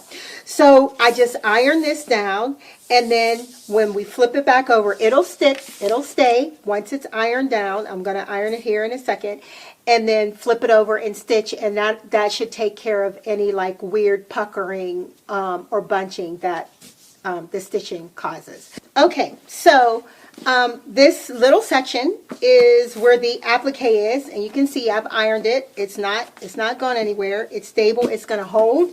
I'm going to flip it over now, and I'm going to do my decorative stitching around the hair. So I'll start with that. So the other thing you want to think about when you're doing zigzag stitches is the curves. If you have curves and points, you just have to pay attention to what side of the applique that the needle falls on. And you want sort of the point of the applique to be on the edge, and the point of the zigzag to be over the applique, and the open part going over the raw edge. So the point should be, you know, facing the edge of the applique. I have a little red arrow on my needle, and I have my applique foot on. So you want to also make sure that you are using whatever applique foot is recommended for your machine, because it is going to jump. Your needle is not just going to go up and down, it's going to jump from left, right. So make sure that you have the proper foot on to avoid any mishaps. All right. As you're going, you are going to have to pivot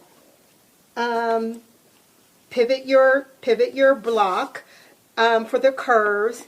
And if you have any sharp ones, just make sure that your needle is set to stop in the needle down position, because you'll have to rotate as you go along, and you don't want the fabric to slide around.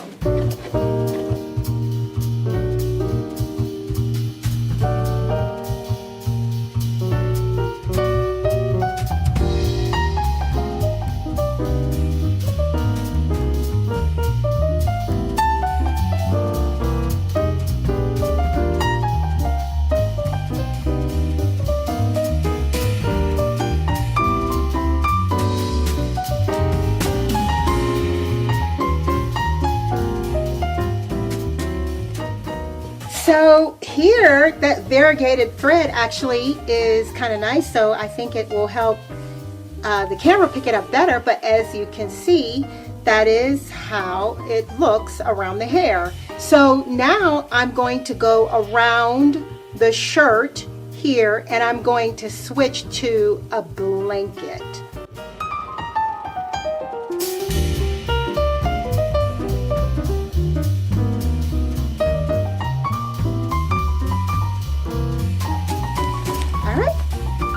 And here is how that blanket stitch looks.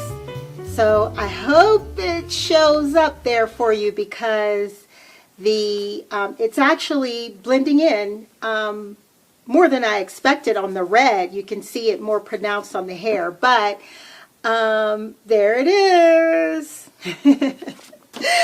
Okay, so here's another version, and I did zigzag, pretty much the same thing. I did zigzag around the hair and then blanket around the body. The only difference is I used a blending thread. I told you I'd show this one. This I did using a satin stitch. So this is the really a tighter zigzag is what the satin stitch is, like we talked about. And as you can see, I used the color that blends around the hair, but because it's bolder and it's thicker, the stitch width is wider. It gives it more like an outline. It looks like an iron-on patch almost. And I did the same thing, satin stitching around the blouse, but I did it in a contrasting color, another color that's in the quilt, so that you can see this is different. The shoulders the applique sticks out a little bit more. I could have done it in, a brown, and that would have made it bolder, or a more blendy, like peach color. So as you can see, just kind of different looks with the different stitches. And then lastly, for this version, this is my original version. I did black. And that's a zigzag. I had to take a second look. But yeah, so I did a zigzag stitch around the hair. And then I free motion quilted the eyes down. It's really, really tiny. It's hard because I did it in black. It's hard to see.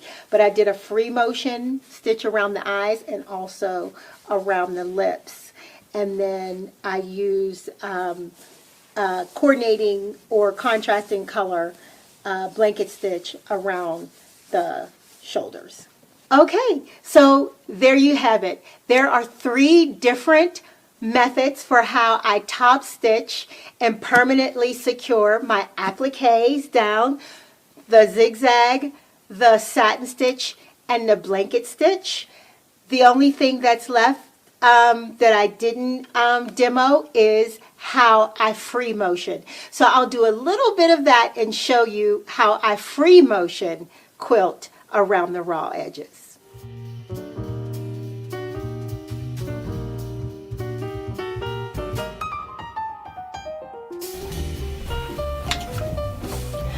Okay, now I'm ready to free motion quilt on the last section of this raw edge applique. We already did the hair and the shoulders on the domestic machine with our zigzag stitch and our blanket stitch, and now for the last and third piece of the applique, I am going to finish that off on my long arm. It's just one little section around the face, but I'll show you how I do it.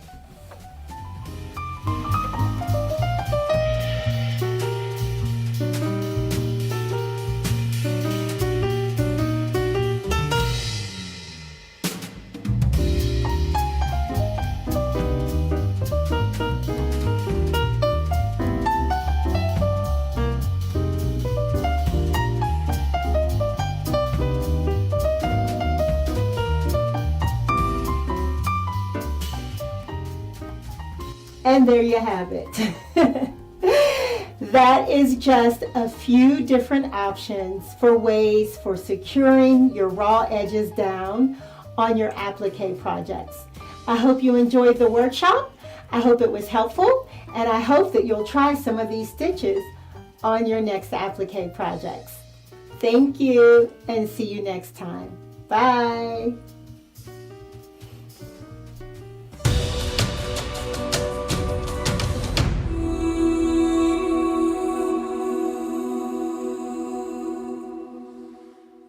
Hi everybody, I'm back with another great tip. Use water to wipe off your wheels to help you from developing a lint ring that can cause uneven balance as you're quilting.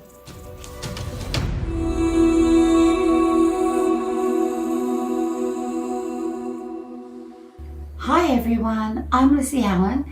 I'm a Grace Ambassador in Australia, and I'm really excited to be here for Summer Camp 2023. And today I'm going to share with you my love of applique. And one of the things I'm going to show you today is how I do turned edged applique. When I first started appliquing, I was really daunted by the idea of needle turn applique. I found it really quite difficult to turn with the needle and then do those really nice little tiny stitches. But I really wanted to do it, and as you can see, with the quilt behind me, I do love applique. So this is an applique quilt I'm working on at the moment.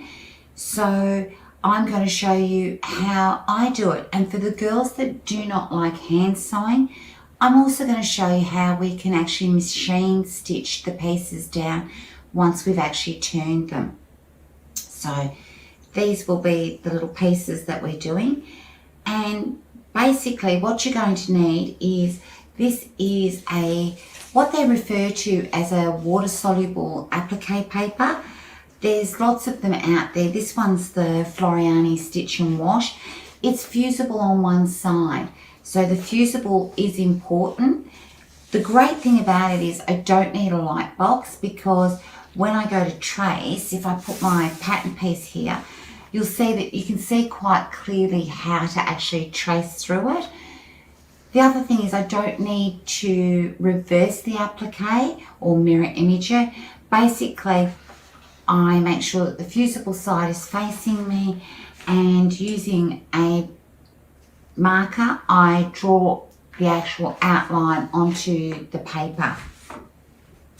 What you're going to also need is a pair of paper scissors, a good pair of fabric scissors. These are just glue sticks. This one's a Boss stick, but honestly I use Elmer's, I use Yoo-Hoo glue sticks, any of the school glue sticks. They're water soluble, they're not acidic, they're great for the patch workers. You will need a fray stop or a liquid pins. That's so when we clip some of the inner curves on the fabric, that it makes sure that it stabilizes those tiny little threads that over the years when we wash and wear our quilts, they won't fray. So that we will use. I do have a Teflon mat. I don't use it for ironing. I actually use it so that when I use the glue, I don't get glue on anything, and the Teflon mat, I can just wipe the excess glue off it. The other thing is I have a wool pressing mat and a little mini iron just to iron down the stabilizer, and an assortment of fabrics. So let's get started. Okay, getting started. So as I said, I literally place the pattern sheet down, I use a pen and I trace the shape. Now what it is I've made sure that the fusible side was facing me. Now one of the things I learned was the cleaner and sharper I cut the paper piece, the much smoother this edge will actually be for our applique. So that's really important. So take the time to cut the shape really, really nicely. Then basically, using the fusible, you take your fabric, I come over to the ironing board and I simply press that down. And I have my iron on a medium setting, it's not too hot, and you'll see that it's actually fused really, really well. Now I have actually got a number on that. I always number my pieces so that I know where to place them later on my applique. Now I've gone ahead and I've cut these out. So I use my fabric scissors. Now this is awkward because 1/8 of an inch is not enough fabric, but 1/4 of an inch is too much fabric. So when I went to turn it, having 1/4 inch meant that I was getting too much fullness and pleats here. So yeah, you'll see that it's not 1/4, but it's not 1/8. So this side I have actually turned, and I'm going to show you how easy that is to achieve. So Teflon mat down because I don't want glue on here. Now I can't really express this well enough. You don't need a lot of glue, so it's one of those things where less is more. So I just literally apply a little bit of glue to that outer edge. Now I have to wait because we're in Australia and at the moment it's winter and it's not that warm. So I just wait a moment and it becomes tacky. And the reason I need it to be tacky is because it will bite back to the paper. Now I'm going to use my thumb and my finger and I'm just going to press that edge, and you can see that it is staying there, so it's nice and tacky. Now remember I said we were going to use the unpicker, and it's not for unpicking. There are applique tools out there. These I find fabulous. I've got a little bit of a pleat, so I am just using that to sweep it down. And you can see it works really, really well. I don't believe there's a right or a wrong to this method. You sort of figure it out for yourself. You'll get into the feel of it, and then I'm just going to pinch that with my finger. Now the other thing that I like to do is I always check this side and make sure there isn't a pleat, and then so I do get that sharp finish that I'm trying to achieve, I will take it over to my pressing mat and I will press it. Now you can actually see I've got these little tails now and I need to deal with these. So what I do is, using the fabric scissors, I come underneath and I just trim that out just so that it's not seen, making sure that I don't cut too much but just enough that it's tucked under. Now remember I said we use the liquid pins? Well, this is where we use it because I've actually trimmed that. Now always check your product before using. Make sure that it doesn't leave a stain. This one's great, liquid pins is great, and once again less is more. It's just applying just a little drop to the back and making sure that those fibres are sealed so that it doesn't fray, and that will just sit here to dry. Now we're going to get on to the difficult one, the heart. Now I'm going to have to clip in here with my fabric scissors. Now it's hard to explain, but the way it was explained to me is this is an inner curve and this is an outer curve. We never clip an outer, but we always clip an inner. That gives us the ease for the fabric. So taking my fabric scissors, I'm now going to just literally just clip, and I want to be about 2 threads away from the edge of my stabilizer. And then I'm going to come in here to the center and I'm going to clip down doing exactly the same thing. Now, I know I said about using the fray stop or the liquid pins. Do not do it before you've turned it, because it actually makes it stiff and the fibers won't move for you. So that was a lesson I learned very quickly. I would go ahead and stop everything. So now I'm going to apply my glue only to one side of the heart. And because it's cold, I can actually warm that up next to my iron to make it tacky. Okay, so we're now ready to turn it. So I will start at the side, use my finger, and I'm just going to push and pinch that in. I find my fingers quite fast. If the glue, because it's so cold here in Melbourne at the moment, it's a little not quite tacky, I just warm up the glue with my iron and I'll go back to, let's see how we go. Now that was the inner curve, so you can actually see where the fabric is actually separating because I clipped it and it's gone around that curve really nicely. When I first started doing this, I was really fat fingers, so a little bit of practice can really make a difference. And you see I've got these little pleats here. This is where the unpicker can come in really handy to actually assist you to get those little pleats out and work it in and get that really nice shape that we're trying to achieve across the top of our little curve there.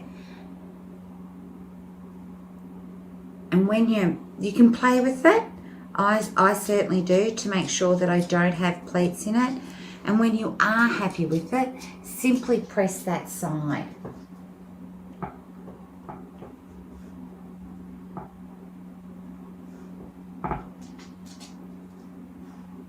And I'm really happy how this side, the point has actually come in when I've actually turned the fabric. So we'll just quickly do this side.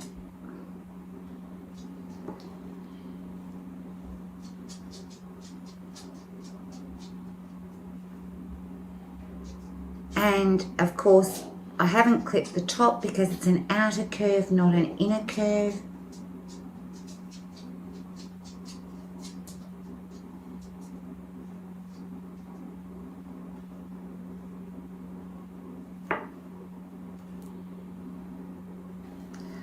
And I've got a little bit of a square edge there, so I'll just soften that.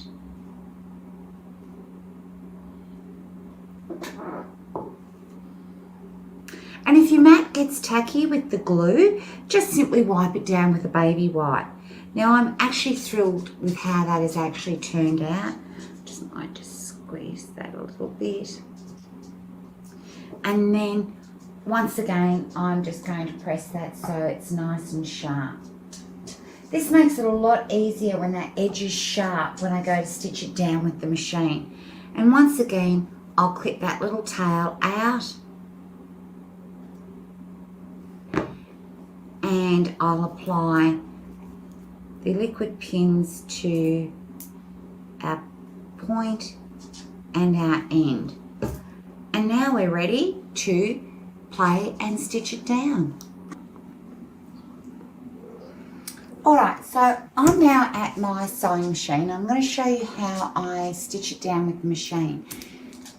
I do both, so it's okay to hand stitch. I just use a good clover applique needle. These are number 9s. The stabilizer leaves it soft, But I would do, one thing that I do that's the same is I always just glue the piece in position. This stops me having to dodge pins anywhere on the surface of my applique. It's also really handy if I'm doing a rose design and I'll be layering the petals. I can just turn the edge of that corner, get there, means all my stops and starts are underneath that item, stops me actually having to bury threads. So they're the needles I use. When I do it on the sewing machine, I like to use like a Microtex needle. I use an 80/12. It doesn't need to be a really heavy needle. In actual fact, just a nice fine needle is exactly what we want to do. I'm using some Superior bottom line. Look, we long arm quilters, we've all got thread stash. I've actually been known to use Filtech pre-wound bobbins, anything that's a super fine 100 weight thread. You can, some ladies like to use silk. For me, when I'm using the sewing machine, I do use the Superior. I find it easier to use. I put my open toe foot on my machine.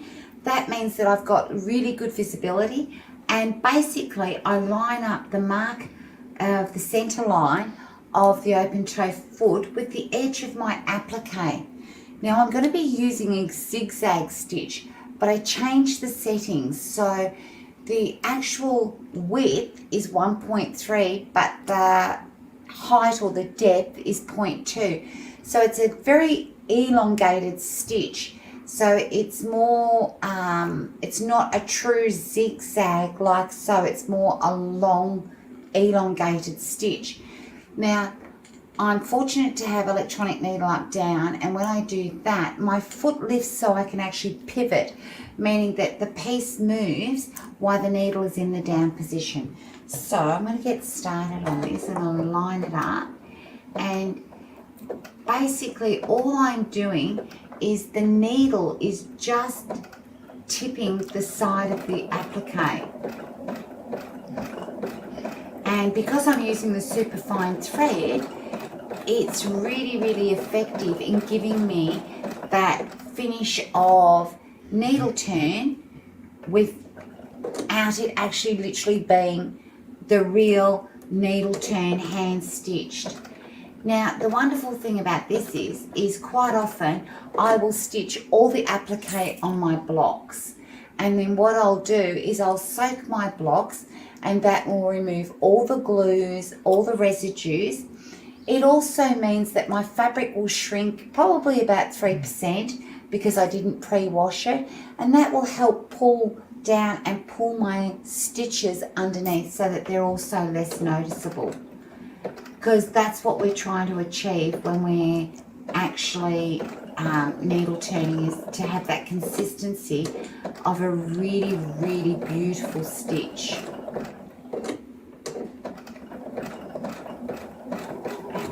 Go around here, and you can see my foot, when my needle goes down, allows me to actually pivot. So just play with your settings on the machine. Always do a test and see what stitch length or stitch size suits you and your machine. Now what I'm going to do is make sure that I do put 2 stitches into this point here of the heart, just to give it the stability that I really want it to have. I don't want that area fraying.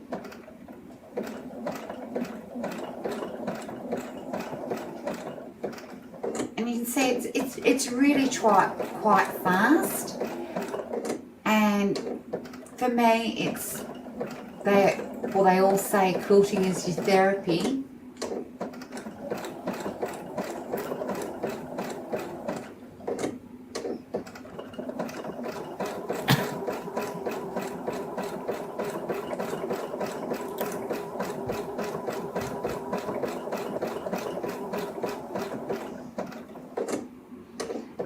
Ease your fabric as you need to.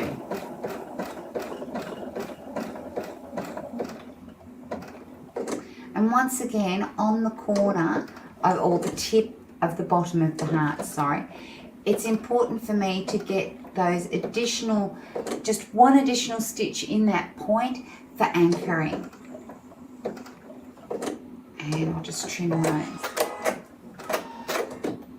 So I'm hoping you can actually see that. And then when I turn it around, you can see that that's my tiny little stitch in there.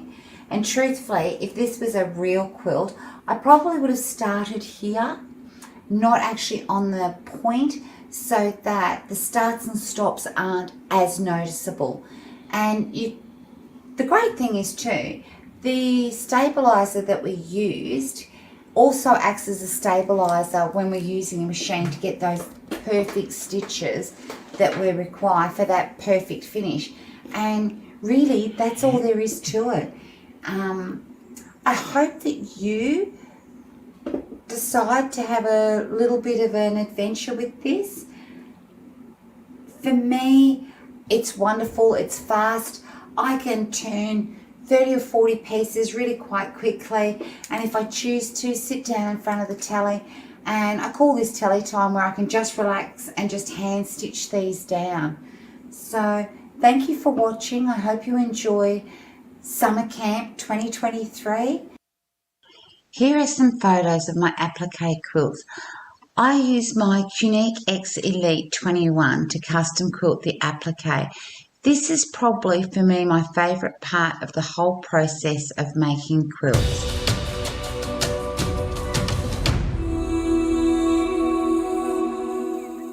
Hi, I'm back with another great tip. Level your frame so your carriage doesn't move side to side, front to back. It stays nice and even and won't throw off your quilting if it's level.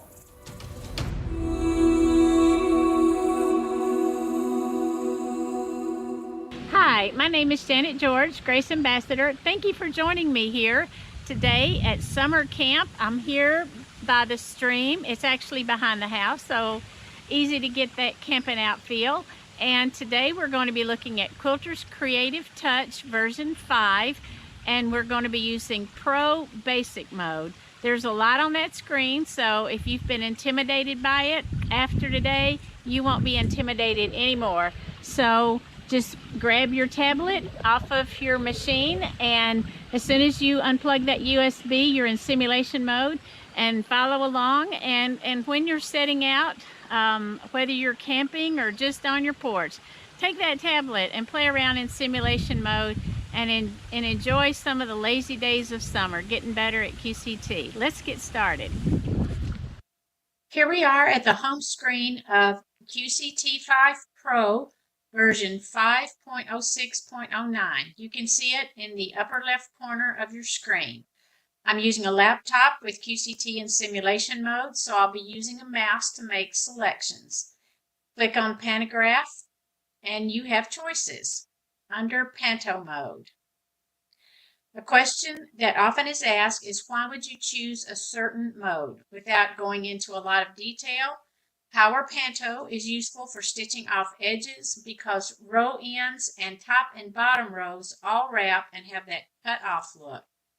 Easy mode is useful for stitching between borders because you cannot design top and bottom rows that wrap.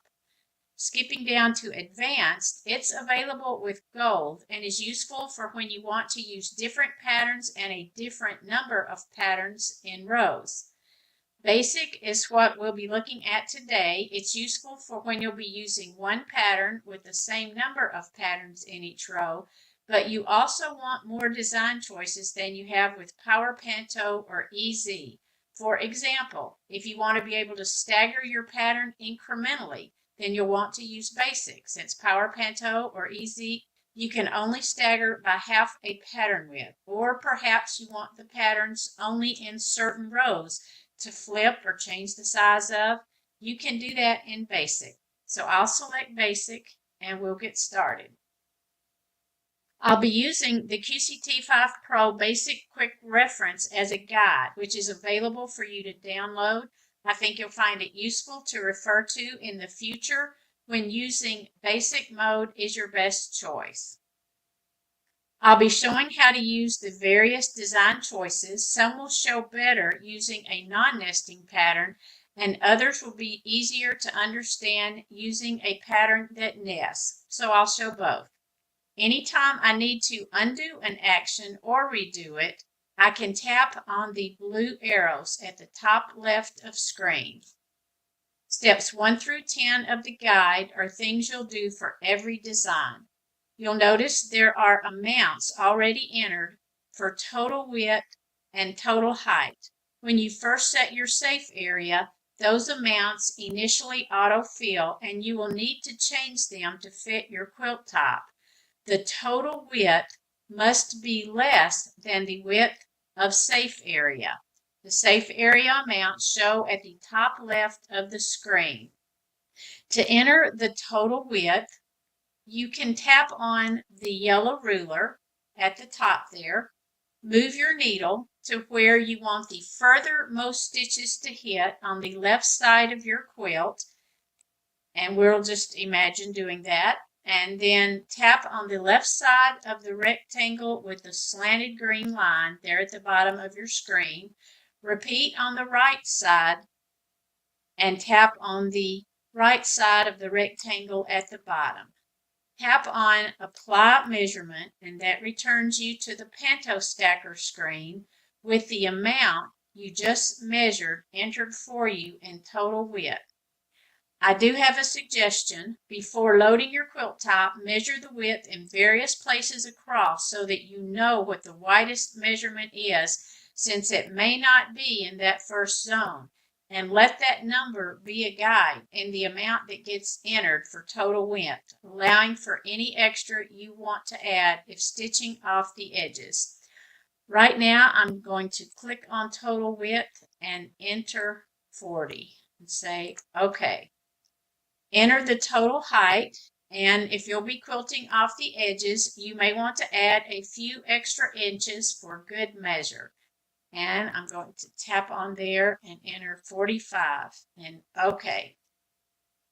Tap on Select Pattern using either of the two choices at the top or here, and navigate to the pattern you want to use. For a continuous line, I'm going to select the duck. Open. Enter an amount in pattern height. This will change if the pattern is increased in size to nest or as the number of rows are changed. For example, as row numbers are increased, the pattern height will decrease. I'm going to enter a 5 and tap on OK. For the number of patterns across, you can tap on the number and enter an amount. You can also tap on the plus or minus if you wanted to go backwards, and just tap on the plus until that number looks right. If you want to try and maintain the height and width ratios the pattern was created with, you can tap on one of the two lower row of hearts, this one or this one. I like using the bottom row. You may like using that one. I'll tap on it, and tap on the plus to increase the number until the patterns either almost connect or slightly overlap.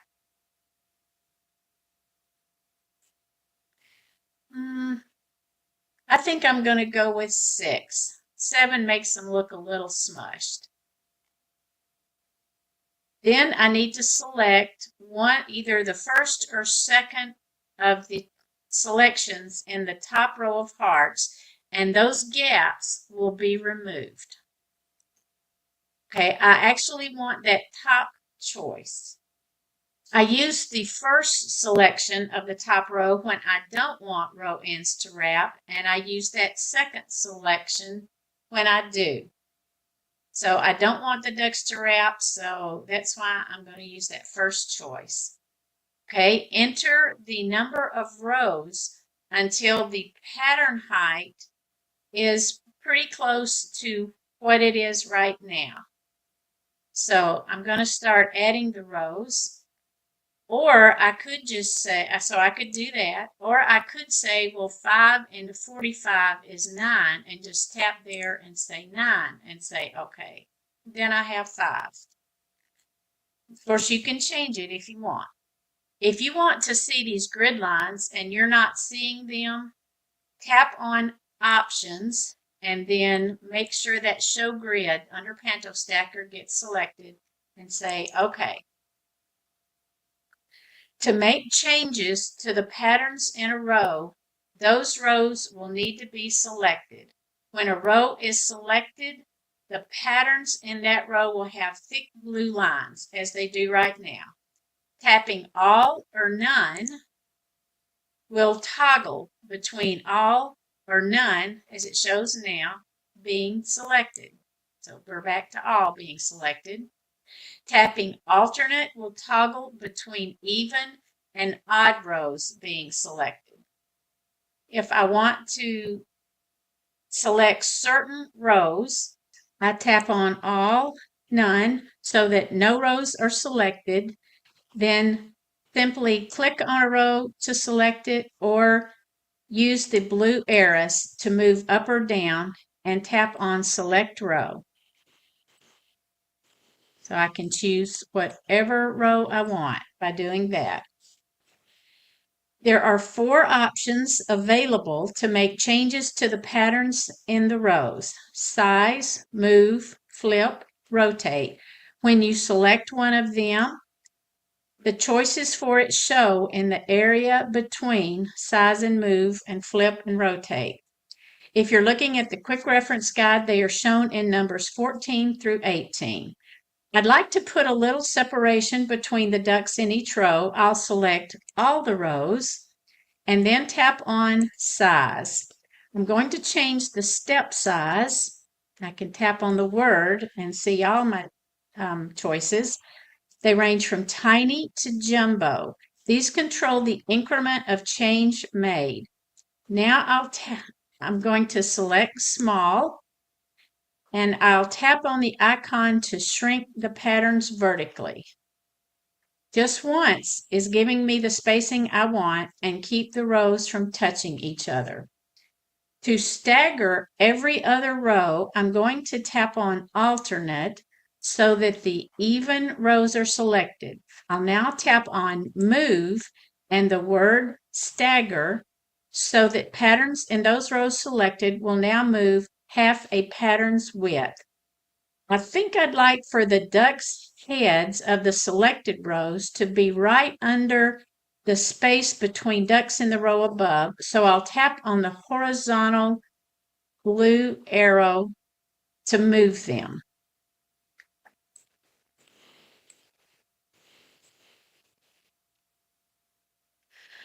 I'd like for the ducks in the odd rows to face the other direction.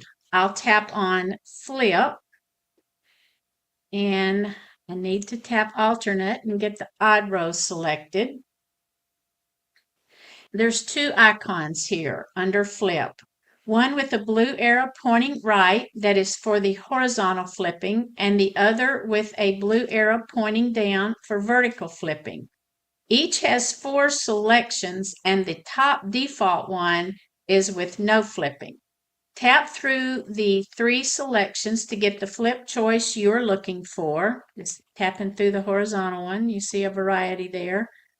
I want that second selection where they're now facing the other direction. The last icon for making changes is Rotate. I don't need to rotate the ducks, but to show you this feature, I'll tap on All and then tap on 5%. As you can see, this would cause a lot of jump stitches as the duck patterns no longer connect. Tapping on Reverse changes the direction of the rotation, and so tapping on 5 put them back like they were. If you do some rotation and you're like, no, I don't like that, you just tap on 0 and that removes all rotation. If you decide you just want to start over with the pattern you've selected and remove all the changes, you can tap on Reset at the top left of the screen. If you want to remove the pattern and choose another one, tap on the red X. So I've done that now, and I'm going to choose a pattern that will look best when nested, which means the rows will fit up into each other. I'll be selecting a free pattern from Urban Elements called Celebrate. Open. I'll start with entering a pattern height. I'm going to use 5. It's really smaller than what I want, but I know that I'll be making the height grow as I nest the rows. So I'm entering 5 and OK. I'll tap on the lowest row of hearts to determine the number of patterns across that I want. So this looks good. And I'll tap on the top row now. And I do want that second selection because I want the row ends to wrap. If you want to see what the other choices would look like, this one, and look, the patterns aren't connected, and the top one, they don't wrap. So I want that second choice. So again, it's easy to see that 5 rows would go into a height of 45 9 times. I'll just enter 9. Could have tapped on the plus. So with all rows selected, I'm going to tap on the size icon to give me the icons to grow or shrink the patterns vertically. I think I'll go ahead and choose medium. To see better, I'm going to tap on the magnifying glass at the top of the screen. I can tap down the line or on the plus at the end. I want to get the size that works best for me to see better how to nest. I'll start with the step size on medium and change it to small or tiny if I need to fine tune. As I tap on the size icons, I want to nest the rows enough so there's not a visible gutter between them. So I'm tapping on the increase. I like the way that looks, so I don't need to change to small or tiny. If I were to change the number of rows right now, I would have to re-nest the rows. So you'll need to play around to see what makes your eyes happy. And as info, while you are in the magnification screen, you can still make any changes down here that you would if you were still in the other screen. I'm going to tap on the word fit and X. And now I've returned to the Panto Stacker screen. One last area to discuss is the fit options. The first fit option is the only one that allows all 4 move arrows to be active. So when I tap on move, you see all 4 blue arrows. So this is the only one that you will see the up and down arrow in blue active. The second option, tap on that, works in conjunction with the single star beneath it. When both are selected, the first and last rows will wrap vertically. You can see the pink there and there, letting you know the top and bottom rows are wrapping. When the single star is not selected, so I'll unselect it, patterns will show cut off at the top and the bottom. So that's what you're seeing now. The 2 stars below the single star, I have always left in the center. It's for horizontal row wrapping. I'll just show you what happens when you click there. The third option does not let the first and last rows wrap. So you can see there's no pink, and it doesn't matter if I select that single heart or not. So this third fit option lets the design remain fully within the total height and does not cut the first and last rows off. Now that we're all done designing with this pattern, and I actually want to change it to that second choice because this is how I want it. I want to tap through the 3 choices of the top row of hearts to give you a good visual of the differences. So this is that first choice where the row ends don't wrap, the second choice where they do wrap, and then this third choice which has the patterns disconnected, meaning if you were to tap sew in zones, you would see a blue dot. everywhere that pattern didn't connect. So we'll go back to that second choice. In the very bottom right corner, you'll see what looks like a horizontal stoplight. Green means the total width of 40 fits nicely within the safe area width of 100. Yellow, if it were lit up, would mean that the total width and the safe area width are too close in size, and you may have trouble placing your zone. Red means the total width exceeds the safe area width, and QCT will not quilt with those measurements as they are. Once your design is exactly as you'd like, you need to save it before going to the quilting interface screen. Tap on the blue disc at the top left of the screen. Navigate to the folder that you want the file saved in. I'm going to tap on pantos and working pantos, and we'll call this test celebrate. And then I'll tap on enter.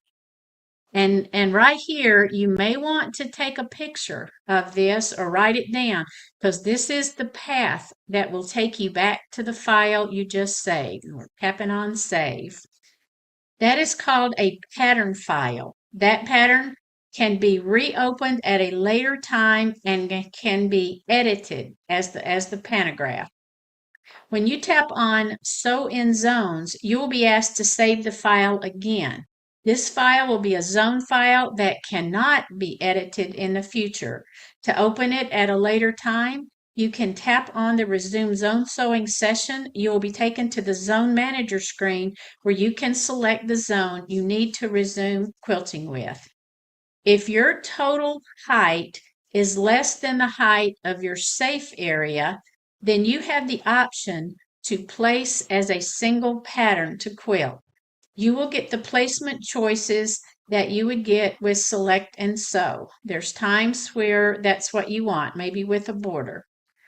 This concludes designing a pantograph design using QCT5 Pro Basic Mode.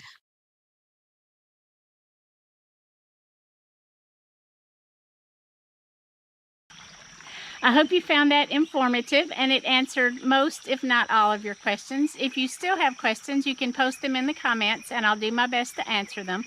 The Grace Company will be providing a link for the quick reference guide for basic mode. So enjoy the rest of camp.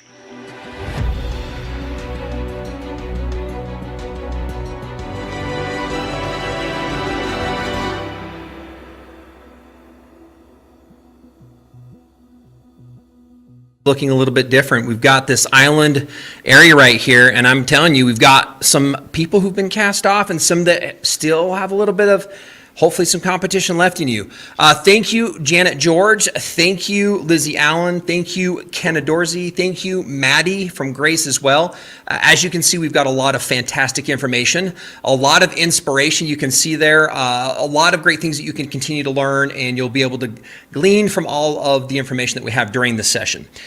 With this, Grace Company 2023 Summer Camp Survival Island, we're really excited to talk about a few things that we left with last night and began to talk about, and it has to do with this Little Rebel. One of the things we wanted to do is to start with that during this section because there's been several questions being asked about this, and we're going to come back to find out who is voting off, who is being cast off the island as we do so. So let's go ahead and look at a couple of these wonderful trailers that we have regarding the new Little Rebel from Grace Company.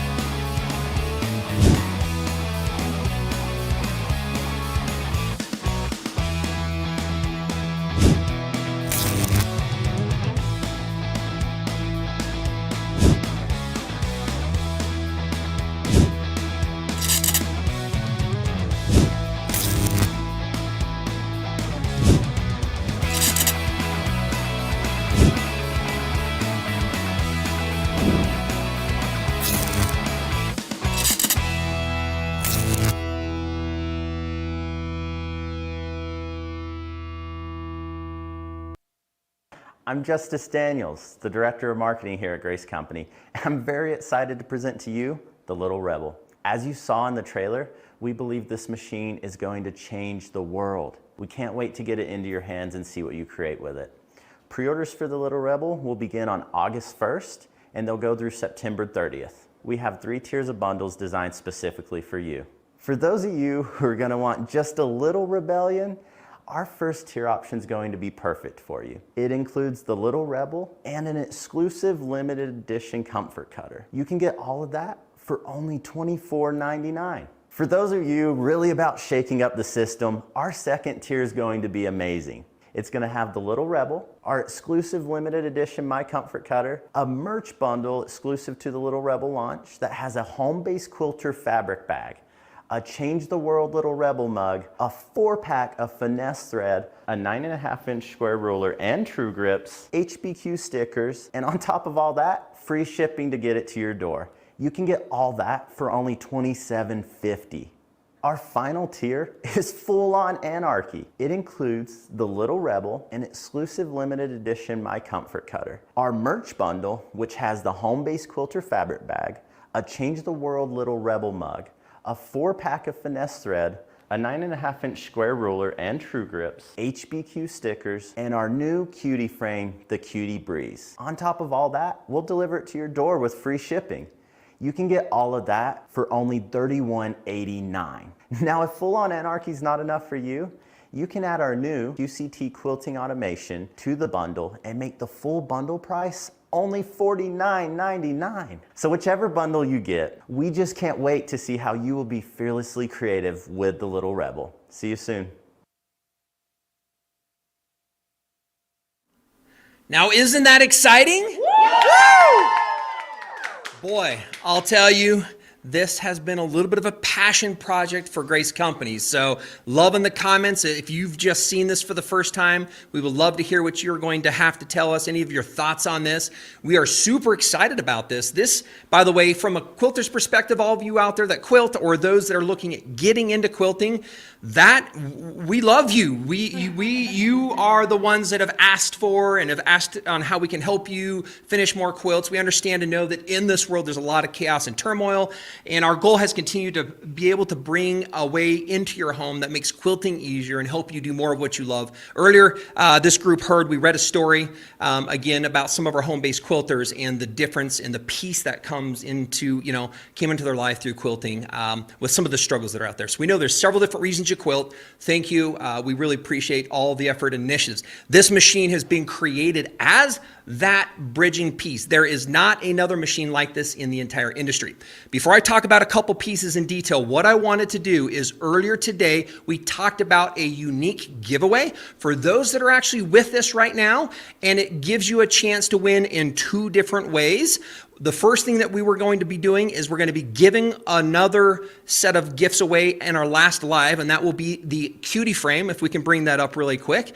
This is going to be something for those that will do what I'm going to bring up here in just a minute. So we're going to be giving away the cutie frame. Again, this works with the domestic machines you already have. It is on sale, and it can quilt any size quilt, and we're also including our True Cut. One of our combos that includes the True Cut, our electric True Cut 2 sharpener, which is phenomenal. The ergonomic cutters, our most popular long ruler for cutting all those large strips. And we also have a set of True Grips for those. And so True Cut makes cutting easier, safer, and more accurate. So this is a combo. So let's kind of come back to this machine, and we're going to tell you a little bit about how you're going to be able to enter to this. And again, this was last minute. The team was like, what do we do for the people who have been introduced into this product today? And how can we give them a chance to, one, win that prize that will be given away? The second prize is we're going to continue to extend what we're going to ask you to do right now, and we're going to give away a Little Rebel on the day before we open up pre-orders on this product. So this awesome machine is also something that we're going to say, you want to do this so you have your name entered to win to get one of these free machines. In fact, we don't have that anywhere else. So this is kind of the only place you would have a chance to win the Little Rebel. And let's go ahead and talk about how to do that. If you go to our main website, you're going to find that there is the Little Rebel right there below the header. And you can also look at the landing page. We're going to go ahead and click on what's new. And when you get in here, you'll notice, and this it's a little bit hidden, but right at the very top, and we will add some additional instructions right here above this machine. But what you can do is you can click on the Facebook link, and it pops up in screen an ability for you to simply reply. And we have seen some of you do this. So thank you if you've already done this. And we're asking for you to do and put in a hashtag. And we're going to check from you posting this and then referring the hashtag. And let's bring that up. You can see it on the screen. Write this down. It's pound. It's hashtag GRACELITTLE. So Grace Little and then REBEL. Grace Little Rebel. Once you type that in there, we're going to be able to track. This is going to give you a chance. Our goal is to have you reach out to the rest of the world. Reach out to your friends. Talk to them, let them know that there's this new amazing product that's going to, I'm going to show you here a couple things, change the way you not only sew, because this is also a sewing machine, it's going to change the way you quilt. So again, you're going to do hashtag Grace Little Rebel with that link, and that's going to give you access into that drawing for a chance to win. Thank you for those of you who have already done that. We've seen some. We have a few people that are in that. But let's kind of take a look at this machine. So what is this? Why did Grace Company do or come out with this particular machine? This machine is a 13-inch machine. What that means is from the needle to the back of the machine is 13, and that is huge. Not only is it 13 inches, it actually has the largest total volume out of any domestic machine. We've got this 8-inch throat space, which is pretty much what we started back when we did our 15. So you have all of this space that allows you so much more room to sew and to piece and also to quilt. So it does come with the feed dogs. It has built-in optical stitch regulation as well. So this machine can stitch regulate. And what's so great is the team, as we built this, we wanted it to work seamlessly for you out there. There's a simple plate we put on. When we do this, the machine has the smarts that it switches from the stitching mode. So the feed dogs, it switches from that to the free motion. You simply exchange the foot, the buttons realign, and you can see we have stitch size and speed size. We have needle positioning, jogging, and you can see here specifically is our special quilting mode on here as well. One of the other fantastic things about this machine is that the bobbin is not a standard domestic bobbin. It is the actual bobbins that we run in our professional long arms. So it does have the large M-class bobbins that hold just a little under 3 times as much threads on them as you would get in your domestic machine. And then you also have several other things with our simple to use instructions and our simple threading guides that are on here. It has an optical high-speed bobbin winder and many, many other features. You can see the amazing lighting in this throat space. I'll tell you, as we were stepping back, looking at what could you go buy today and what in this kind of range of this really, really powerful straight stitch machine, what else can you find? And we wanted to say we want to be better and easier and faster and more bobbin and all the things compared to all of the competition. And so this is that machine, fast stitching, high speed machine. So again and again, it easily goes from the table from sewing. And yes, it also partners and pairs with the Cutie tabletop and all of the other Grace frames as well. So this is something that's a great upgrade to what you already have. You can see the beautiful pictures. Look at that lighting. And our team, when we've done this as an example, if you go look at anybody else out there, they usually have a small light in the front. If you get a really, really high-end embroidery, you'll get a couple side lights. We have an LED ring that goes around this entire base to create a beautiful bit of light. And then again, our machine has this additional throat light in it as well. That's very unique to this system. And again, not that everybody's going to be doing a lot of this. The built-in handle allows us to easily move it, again, from our sewing area into our quilting space if we wanted to do so. Dual thread cone item. Again, a lot of fun things that we have. Amazing technology. We spent a lot of time from our engineering team. We think it's just an absolutely gorgeous, beautiful machine that does more things than you're going to find that any other domestic does specifically to the quilting world in the way that it can move directly from that nice, fast, straight stitching speed into that free motion quilting realm as well. Again, you can free motion quilt by pushing fabric through it, or it just simply works with every single one of our frames. So we just really wanted to talk about that, but we know this is some of the reasons we're here, but we really know that there was a little bit more that went on last time. And this had to do with the group in front of us as part of Survival Island. And I see a few tears over there. We did have somebody else being cast off. That was Melinda. Still hard. Sorry. It's still hard. I am getting through it though. working through it. We did see some trailers earlier on. If you didn't have a chance to see the opening, we were able to hear from Jarek and Anthony as well regarding their thoughts and feelings as they were cast off the island. Again, we're here, but we do have 3 others. And what we're going to do really quick is we're going to talk about now which one of you, and what we're going to do now is being cast off, we're going to have you move from this side and being able to compete. You're going to be now moved over to the other team based on what we're going to look at from this voting piece. So here we go. I'm going to go ahead and take out our list and see who and what are those votes as we do so. And the first one we have is Laurel, LJ.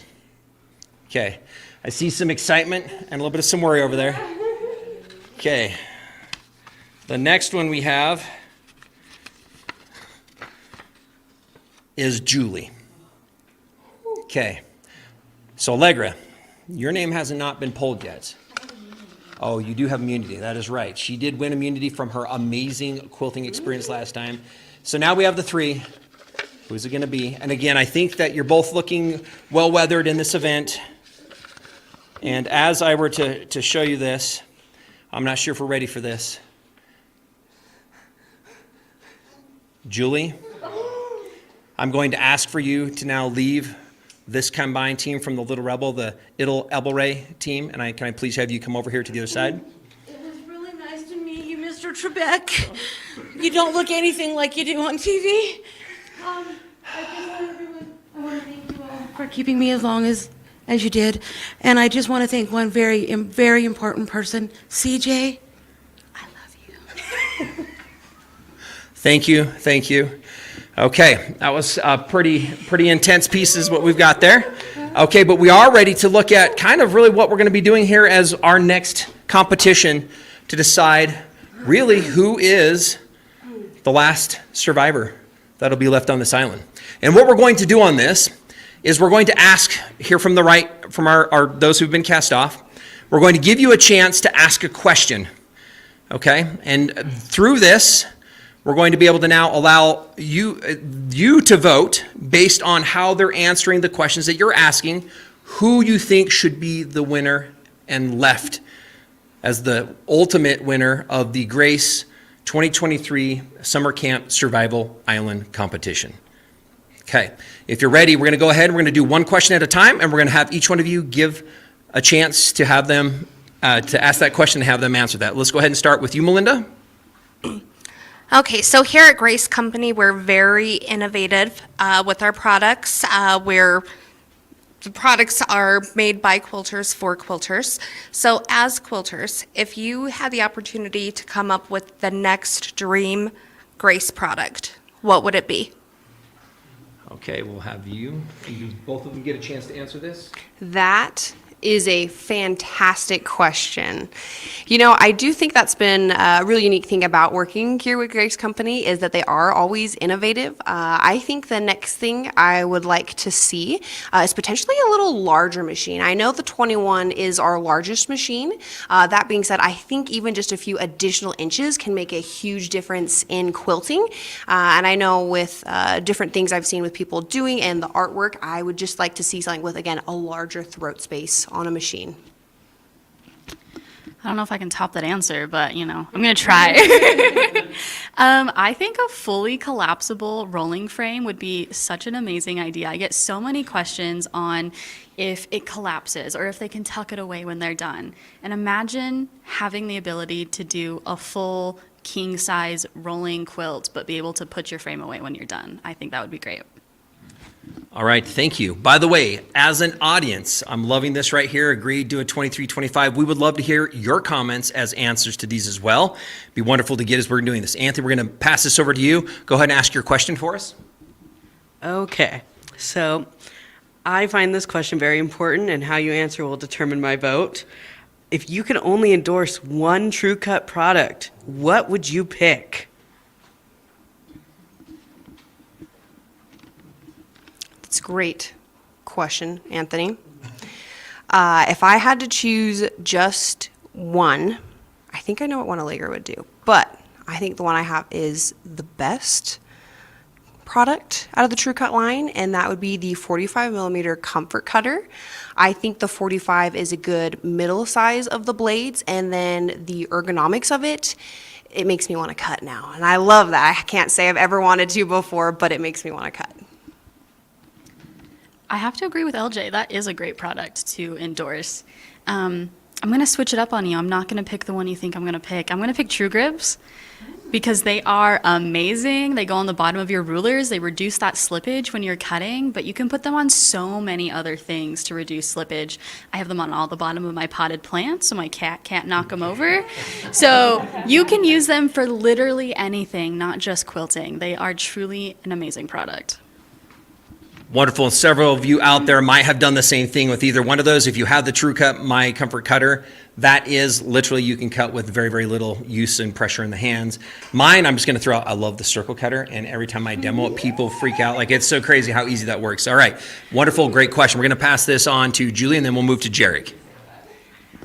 My question is very important, and it's a little for some levity.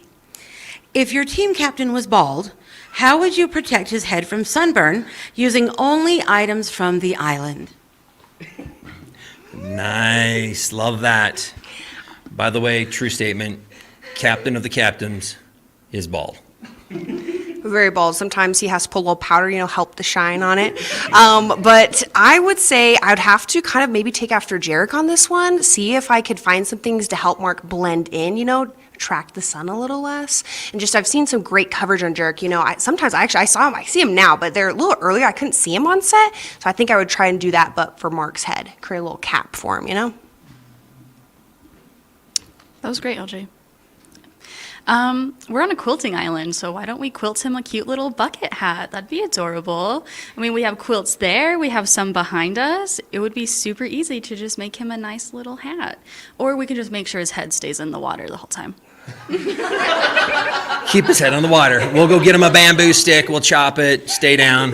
You will avoid burning the noggin. Okay. Wonderful. We'll move. Not even here to defend. We love Mr. Clean. That's good. So with this, we have the last person, Jarek, to go ahead and ask a question at this point. Go ahead and ask your question of them. What does a wild quilting machine sound like? What does a wild quilting machine sound like? Here we go. Best voice.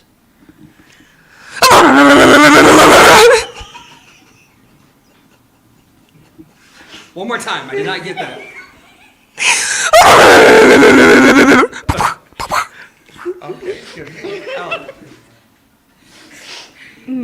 I don't know if I can beat that, LJ. My best impression of a wild quilting machine would be like clunka clunka clunka clunka. Thank you. There was some talent in that. Wonderful question. Okay. Okay, we're going to go ahead. We have one last question that each one of them gets to ask as we go around. Let's go ahead and take it back over to Melinda. Okay, now, if you could choose a package to give away to a wonderful contestant, what products would you choose and why? Ooh, good question. And I think this would be something that I would want to receive myself. So it actually is one of the new packages we have with the Little Rebel. So it's the level 2. I can't quite remember the name of the tier, but it includes shaking up the system. I think I would do that one because I love merch and I love to have the stuff. In fact, I spent just an additional $1 somewhere to get a little keychain, so I would do that second one to get the Little Rebel and then, of course, the cute little merch pack that it comes with. I had a really hard time deciding what machine between the Rebel or the 16X Elite. But because you said the Rebel, I'll go with my other option. 16X Elite, first off, my favorite machine with the throat lights, the bobbin light, the easy access to maintenance. And then I would pick the Evolution hoop frame. A big fan of that one.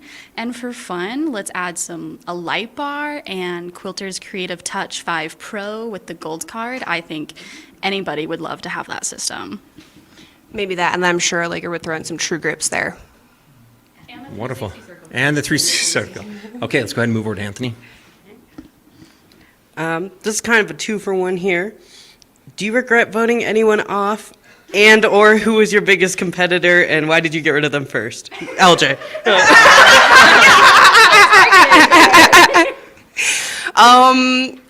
Anthony, it was not personal. It was just in the moment, you know, it just, I had to do it. I don't know. But to your questions, I guess, regret voting off? I guess, yeah, Anthony, so you go a little bit further in what the competition would be like. I do think you actually would have done really well with the QCT. I know Anthony at the beginning of this was a little nervous, had never quite done it. I think Anthony would have killed it, done a really good job with that. And then biggest competition, or like competitor, I would say, is actually probably Allegra. Allegra, I think, was trying to take me out secretly this whole time, so I'm a little surprised I'm still here. Do I regret voting anyone off? Julie, I'm so sorry. I did vote you off. I did want to go head to head with LJ, but I don't know. It would have been fun to hear some of your answers. You're a funny person. Who did I think was my biggest competition? Also LJ. I was a little stressed going against you. When you got immunity that one time, I was very upset because I was going to vote you off instead. Thank you.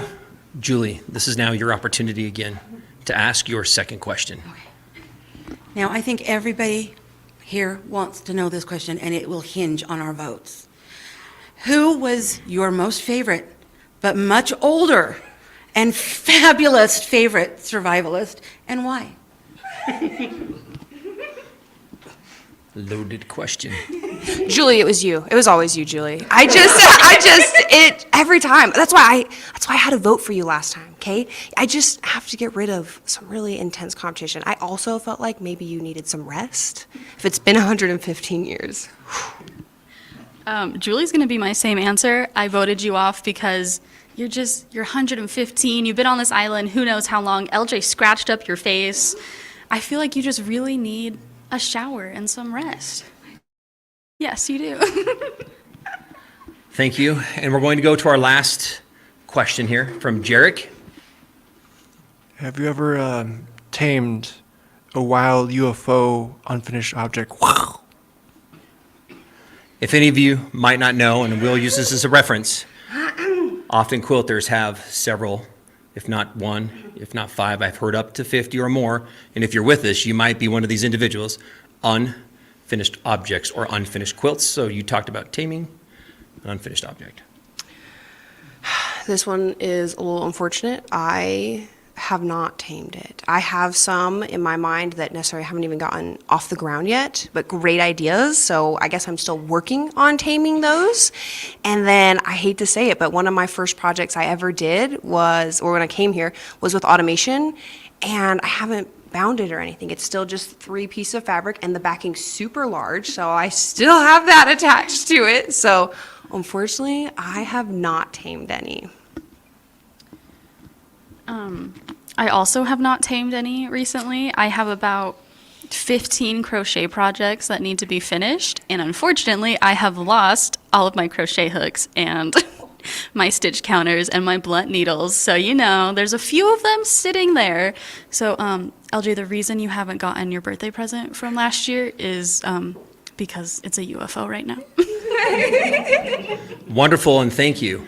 So what this means is that the Tribal Council will now have a chance to think through the questions and the answers that you received from our remaining Abel Ray team that we've got here. It is individually. We will only have one person that can be claimed the champion or the sole survivalist of this. Now, one thing we'd like to have from the audience as we're doing this as well, we would like to ask you this same question to have you help vote in on this. And we're going to do a giveaway based on some of these answers right now. So we want to do some giveaways. And the question I would like to ask you at this time, and again, we're going to randomly select from this, is who do you think should be the sole survivalist and why? So again, go ahead, start adding your comments in here. Who should be the sole survivalist and why? So go ahead, we're going to give you a minute to do so. As you're doing this and thinking through this, again, think about the tender hearts or the anger or the angst or the competition that was fiercely shown between everybody here on Survival Island. But again, we've got LJ is the one here, and then we have Allegra. So again, which one do you feel and you think should be the sole survivalist? And I'm going to say, if you think anybody else on this team should be that sole survivalist, I would love to hear that. Why? Is that Julie? Is that Anthony? Is that Melinda? Is that Jarek, if we can find him? So that is a good question. We got Jarek, Melinda, Anthony, and Julie, LJ or Laurel, and Allegra. So again, go ahead and share with us again. Who do you think should be the sole survivalist and why? We got a lot of comments coming through here, a lot of different names as I'm looking through this. LJ, she must be, if there is a sole winner. Allegra has so much knowledge for all the different questions. Again, we've got a lot of people coming here, a lot of Allegras. The tree was the other one. The tree was selected. So we've got several of you. Continue to do this. We're going to give you guys a minute. Again, if you're on, and while you're entering your answer, if you're on Facebook, if you're on YouTube, thank you for streaming there. Understand and know, and as we kind of conclude this section and we get into the next set of videos, stay with us because we will come back and we will be announcing at that time the winner. But let's go ahead and do some wins right now and do some giveaways as we're doing this. LG, I'm going to have you go ahead and pull two out for me. Two, pull a second one. Hold on to him, just pull him. And I was going to have Allegra, you grab two as well.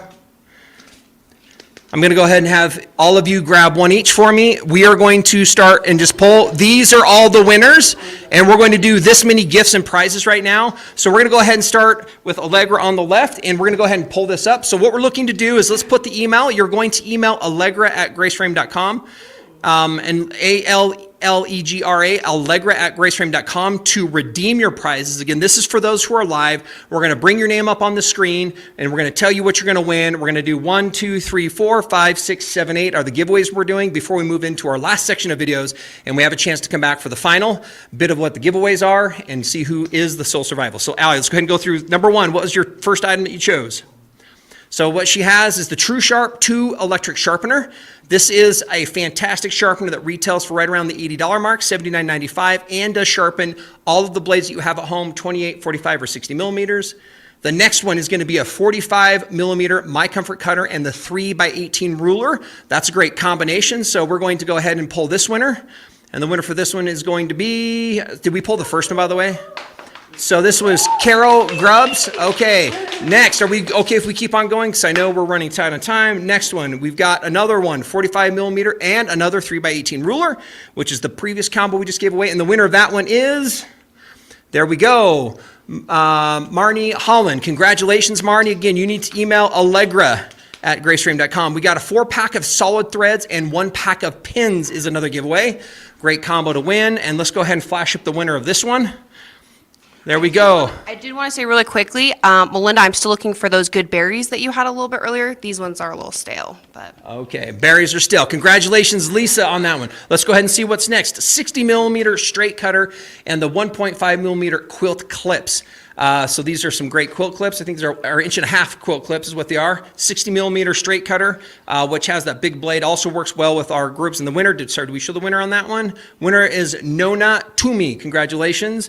Let's go ahead and go 4-pack of variegated threads and 1 pack of pins. 1 pack of pins. And the winner is Carla Brimhall. Congratulations. LJ was funny. All right. And Julie, we have the last one here. Outside of Jerks is 4-pack of variegated threads again and a pack of pins. So threads, again, these are awesome. Our variegateds run right around $11 a pack, and this is a set of 4 of those, our 4 most popular, and a set of pins.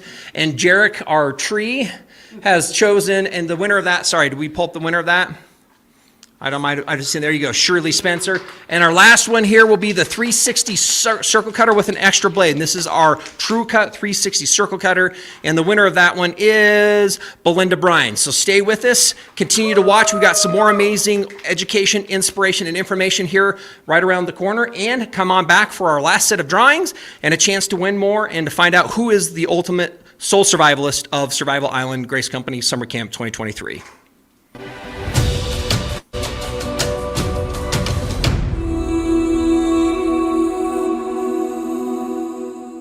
Welcome back to summer camp on Survival Island. I'm Megan, I'm new to the education department, and I'm here to talk to you about negative space. So today I have 2 examples for you of negative space in quilting. So here's your more traditional negative space going around blocks that already exist. And then I have another example of more modern negative space. So negative space is something that I think we're kind of afraid of as quilters. So negative space in photography is just having something, an empty space that makes the busy part of your photography more interesting. And so in quilts, we can do that too. We can quilt around things to make them pop and make them more interesting to see. And we can do that whether we have negative space or not. So in our traditional negative space, I have these blocks, the pinwheels on the blocks, and then I did stippling around it. So I don't have quilting inside the pinwheels, and so the pinwheels stand out better. So it makes them more vibrant and more, look like they're in more motion because they don't have quilting in them, and the rest of it does. In our more modern version, I have lots of empty space. So I created negative space to use. So I drew dashes and I quilted around them so you could see where X marks the spot. And so I wanted to make sure that some things popped on this quilt specifically. And so I made sure to draw my dashes spaced out so you could see there's no quilting in these spaces, so they have a clear line to follow. So one thing that negative space really does is guide your eye. So it starts here on this side of the quilt and it moves your eye all the way around. It creates a sense of motion. And so here, and then you have your stopping point at X.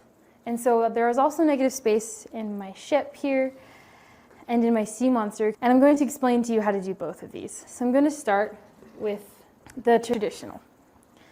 So here's my finished piece, and then I have a sample here. So what I did is, these are half square triangles that I made into pinwheels.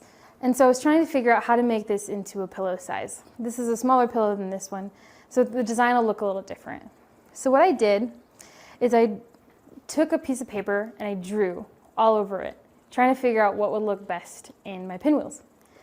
So I did leaves, I did meanders, I did swirls. I was trying to figure out which one would look the best in the motion and not distract from the pinwheels. So I settled on this stippling. And so I did this on the cutie frame. So I turned it and I started from one edge and I did my stippling around my pinwheels, making sure not to go into the colored parts. So then I slowly made my way down the panel until I finished. And so you can see that these pop because of this. And so to get this to look right, I took this apart a couple of times. This is my first project on the cutie frame. So taking things apart when you don't like them is totally okay. If you don't like it on your first row, do not keep going. Take it out and try again. I took apart this panel about 5 times in piecing and in quilting just to get it to look the way I want it to. And if you can tell, on some of my quilting, it looks a little strange, but if you look at it from a distance, it looks okay. So for these projects, I usually use the 3 feet rule. If it looked okay from a distance, it's okay. For negative space, you're talking more about the pop instead of the details. And so don't stress about the little details. I'm a bit of a perfectionist when it comes to stitching, and so it's okay to have things that don't look right to begin with. And so to finish this, I just did an overlap over a pillow form. So it's really easy. You just measure out your pillow and then cut it in half and make sure they overlap. I didn't quite get it to work the first time, so I added a piece so it would extend the whole way of the pillow. So for my more modern one, this is a project that I really enjoyed. There is a downloadable for this, so I did make templates for the ship here and the compass rose and the sea monster. So that's all available to download from our website. So for this one, I really wanted to create something fun and create motion. So I really knew I wanted to do spirals and I wanted to do a map. So I went from specific designs and then I designed my quilt around those things. I knew I wanted to do negative space and I knew I wanted it to be creative. So I decided to do the dashes, and that's where I started. And then I decided to do a map around it. And then the water needed something, so I made a ship and I made a sea monster and I made a compass rose to complete the look of this map. So what I did is I did this on the hoop frame and I converted it into a rolling frame. So I did the dashes first. So I marked out my dashes and I'm going to show you how I did that. So here's my little sample for you of a miniature version of my map. So what I did is I used a water-soluble pencil and a French curve. So the first time I did it, I used Taylor's chalk and it didn't work out. So then I took it off and I restarted. So I kind of just went across and decided where I wanted my dashes to go and where I wanted my X to end. So I kind of drew an introductory mark so I knew where I was going to end up. And then I took my French curve and I drew out a line so you could really see. I don't know if you can see this on camera. And so then I drew out my dashes until they looked the way I wanted them to look. And for this map, I went for more organic and more whimsical, so they don't have to be completely perfect. This isn't ruler work, so make them look the way you want to look. If there's something specific you want to highlight, do a dash around those and make your dashes. And you can make them as thick or as thin as you want. I like them thicker so you can see the negative space.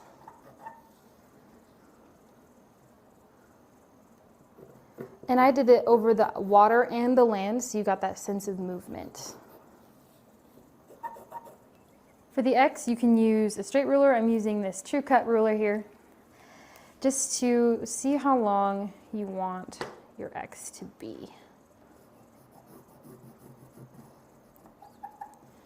And you mark it out.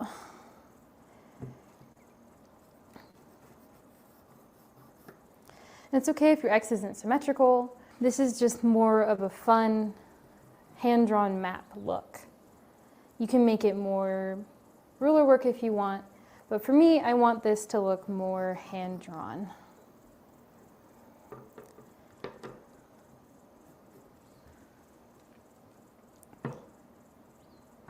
So then you finish up your X. I need to make this side a little longer to match.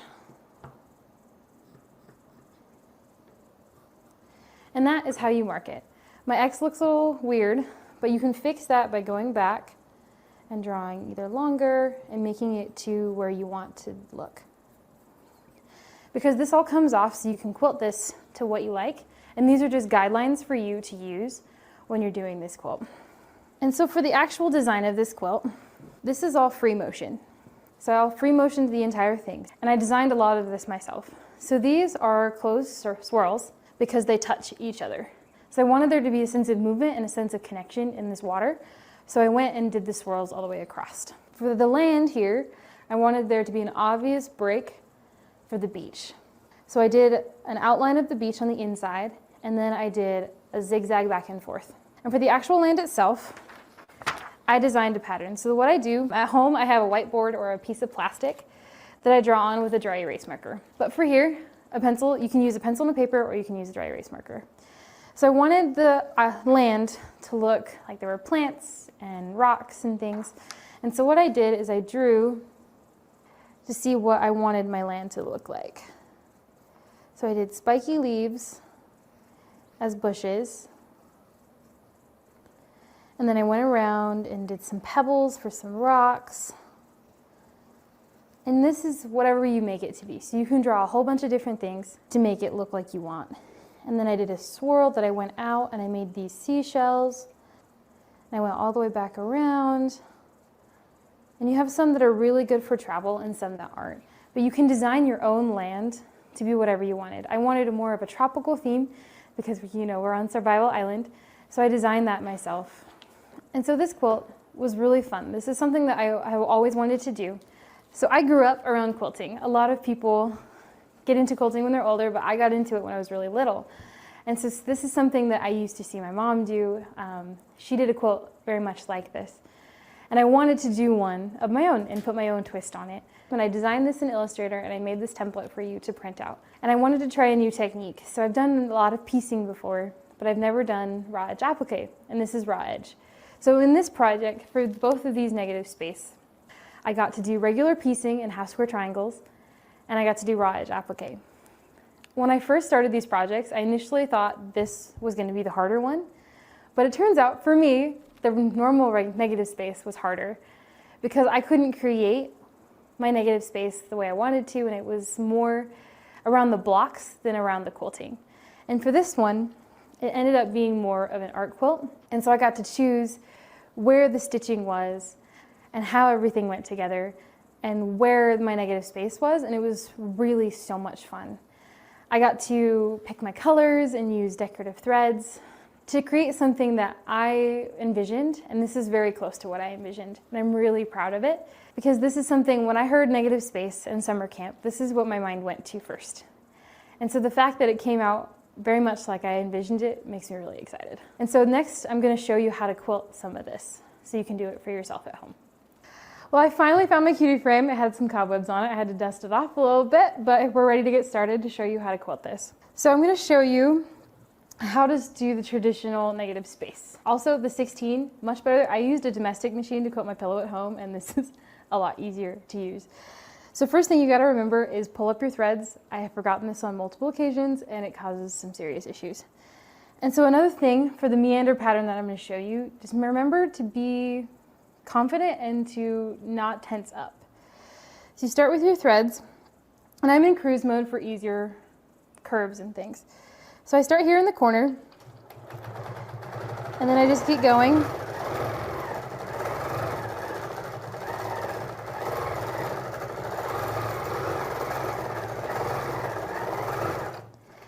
And meanders, there's really no wrong answer. So I go deep into these corners here, as you can see, just to get that pop that I'm looking for. I'm using a contrasting thread so you can see it too. But you can do curves, you can go into corners, you can come out, and it's going to be really cute when it's finished.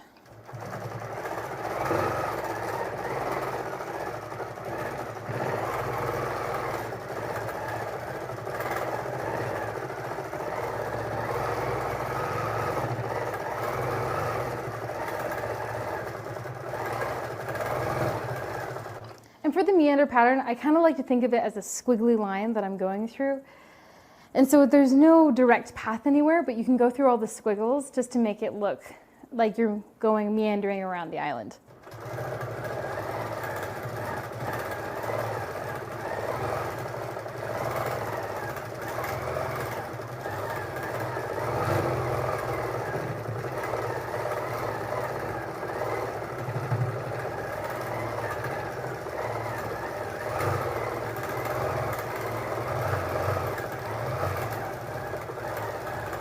This is also a really great design for traveling because it lets you get into places and get out with relative ease so you aren't stuck anywhere.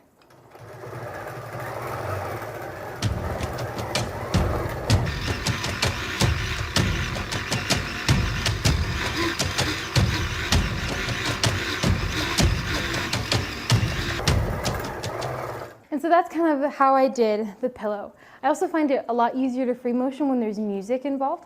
And so you can kind of go to the tone of the beat so you feel less rigid and less tight. And you can see, I went off the corner so you can see how I don't have to bury any threads or anything, and it looks really nice and gives me that pop of color and that sense of movement that I'm looking for. So we went from finding our cutie frame, so now we need to quilt a map so we can find your totem for Survival Island. And so for this one, this is a little different than when we did our modern quilting. So what I like to do is I pull my machine as far as I can go to see how many dashes I can fit in one go. So then I go back and I go to my first dash. So I lift up my threads and I'm going to switch this to precise mode because I want to get those corners. So then I go around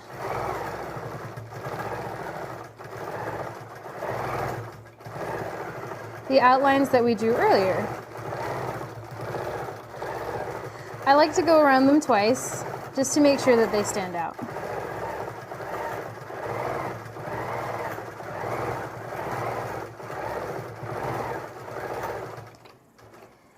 And you're also going to need pretty much the Quilters Survival Kit of scissors. For this project, you're going to need scissors because you're going to be going back and forth between dashes a lot. So make sure you have scissors on hand. So what I did on my quilt is I buried these threads, but you don't have to. You can go back and forth so that they're secure and you can stay that way. So I'm just going to cut mine off so you can see. So I'm going to go to the next dash, and so to get this started, I'm going to pull up my threads and go back and forth a couple of times so it's secure, and then quilt my dash.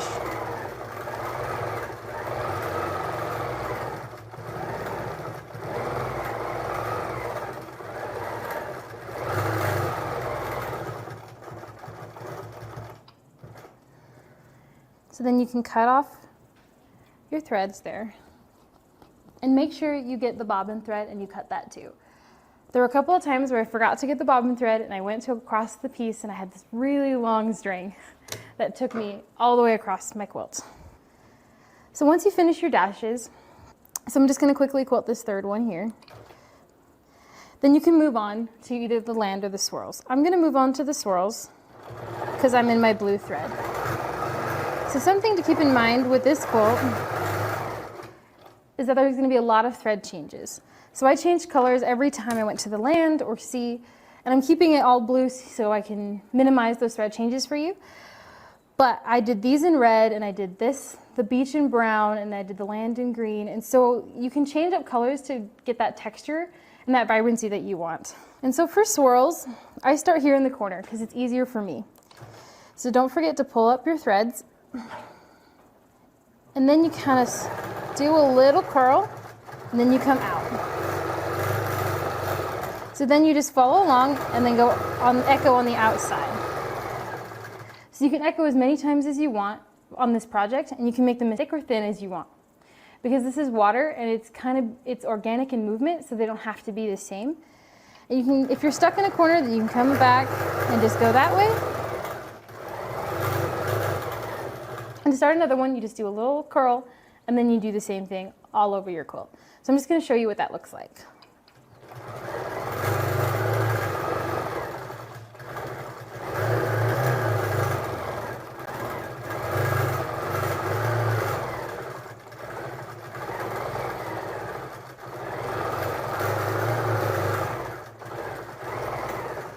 So then when you touch a dash or an island that you don't want to quilt over, you just stop there, make a little jet out to the side like this, and then keep going.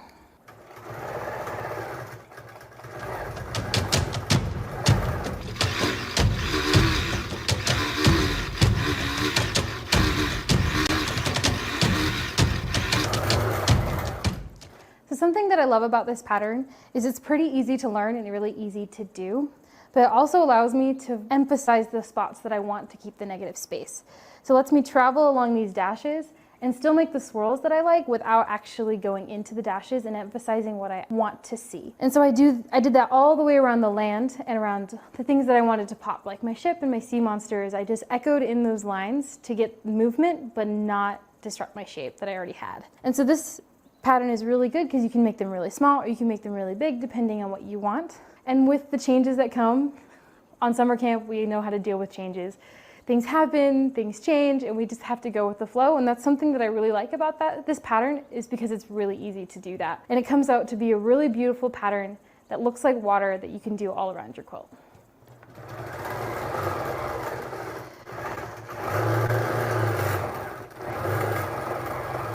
So this design is one I got from Angela Walters, or Quilting is My Therapy on YouTube. She's really good at explaining how to do this on a domestic machine and a long arm. So if you don't have a 16, you can do this on a domestic. The 16 makes it easier for me to do this because it's more, I'm able to do the curves a little bit better and see what I'm doing. But she has a really great demo on how to do this pattern.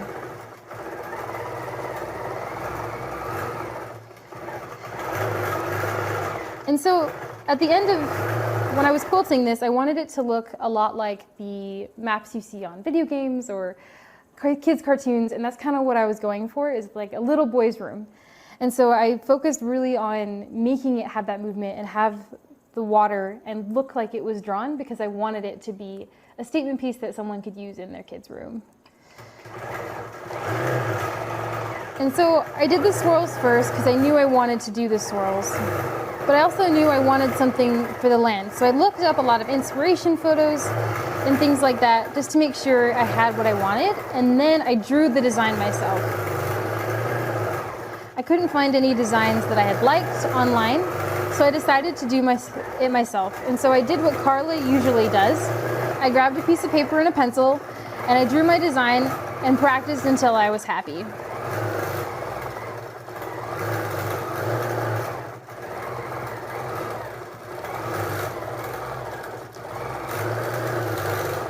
And the best things about these projects are trial and error. If you really don't like it, you can start over. And you can do things and change things based on if you like it or the thread color and things like that. You can take inspiration from your fabric and from your thread. I love using this variegated thread because it reminds me of the color changes in the water. And if I'm in a place like this where I'm stuck, I can go back and forth and just fill in that space so it looks right, and then just come back out and do another swirl. And this pattern is really great for traveling and really great for when you're not feeling all that confident. So to practice this pattern, I actually made a whole nother baby blanket for a friend of mine so I could practice my swirls and so I could be confident on my swirls. Because swirls are something that are really easy to mess up. You can make them square, you can make them weirdly shaped, but what I like about this project is that they can be weirdly shaped and they can be strange because it's water and it's drawn. So it's a design feature. That's something that we call in my family. If something doesn't look quite right, it's a design feature that we intended to put in there. And so for the land, so especially for this block here, I took my marking pencil and I went all the way around my block here, or my patch, because I wanted to see what it would look like.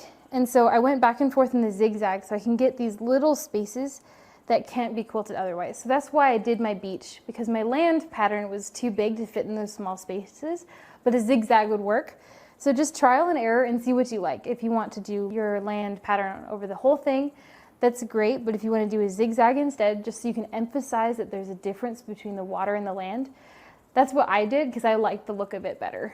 Thank you so much for joining me. This is my first video and I'm really excited that I was here at summer camp to show you some of my tips for Quilters Survival Guide. Negative space is something that I think we as quilters are scared of. Like, everything has to be quilted, everything has to be pieced, but we can let the fabric speak for itself and let our quilting show. And that's something that I was really excited about when I got to do this project, is letting that quilting be the star.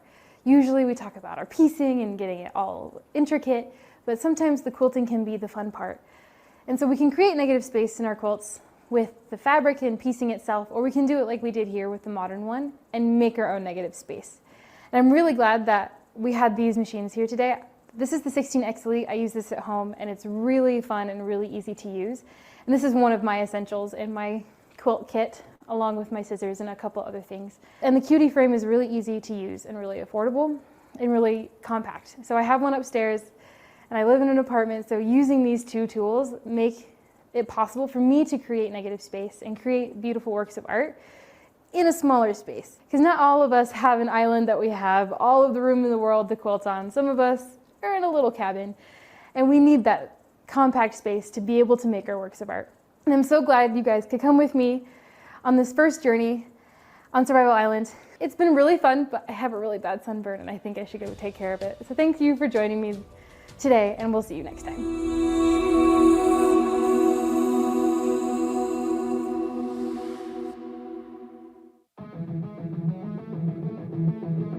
I am really excited to talk with you guys about our True Cut cutting line. This is our straight cutter. This is what comes with it.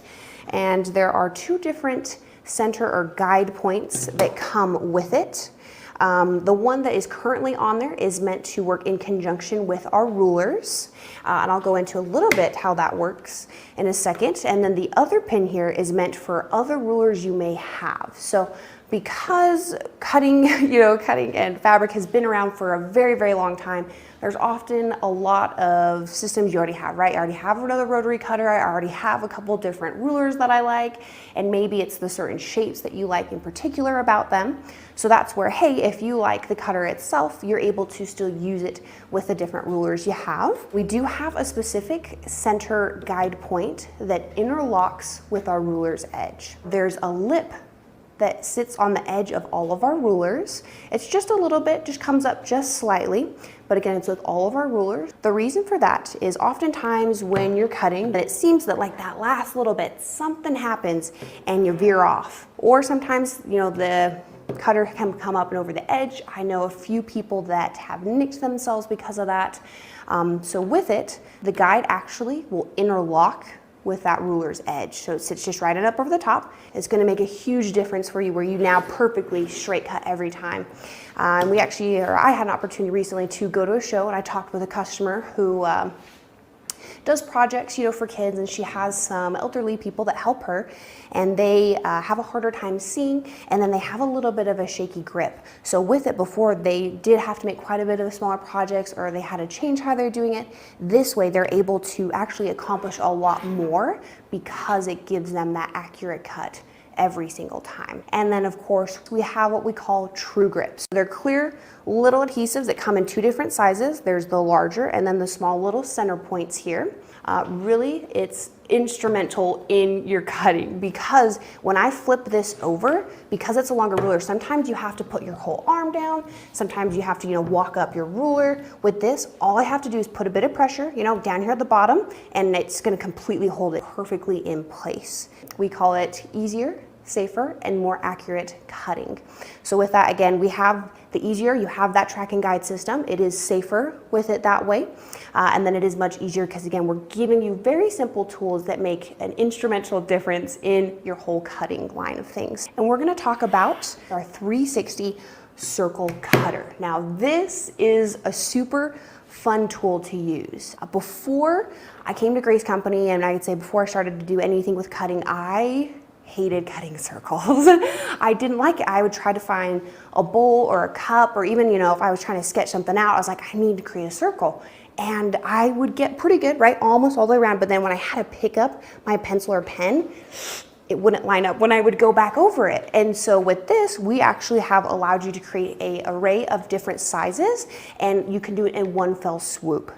So a little bit about it. It's our, again, 360 circle cutter. It can do as small as 2 inches all the way out to 12 inches. There's a little knob right here. You're able to rotate and again, adjust all the way down to 2, all the way out to 12 inches. So whatever size you want. But I'm gonna go ahead and now show you how we can cut a circle. So I'm gonna release that safety. You can hear it snap there. Pull out a piece of fabric. I am right-handed. So what I'm gonna do is I'm gonna put my right hand on this guide point right here. Now I'm actually gonna take my left hand and cross it over. Push it down. Wha-cha! Boom, baby. And now I have that perfect, right around 7-inch circle. Really fun that you can kind of come back in if you want. I'm gonna just move that aside. You can come back in and cut off, a certain part of it to create certain designs, whatever you want. If you're gonna create a little something, come back in. So just really fun. Again, that's our 360 circle cutter. And last thing I wanna talk about is the electric sharpener that comes with this kit as well. So I'm gonna move this aside here. So this is, again, an electric sharpener. And I don't know about you guys, but we talked about the Kai scissors before. They are kind of a little expensive, but they're always nice and sharp for you. So that's where blades, in the same type of thing, can get dull, but they're expensive.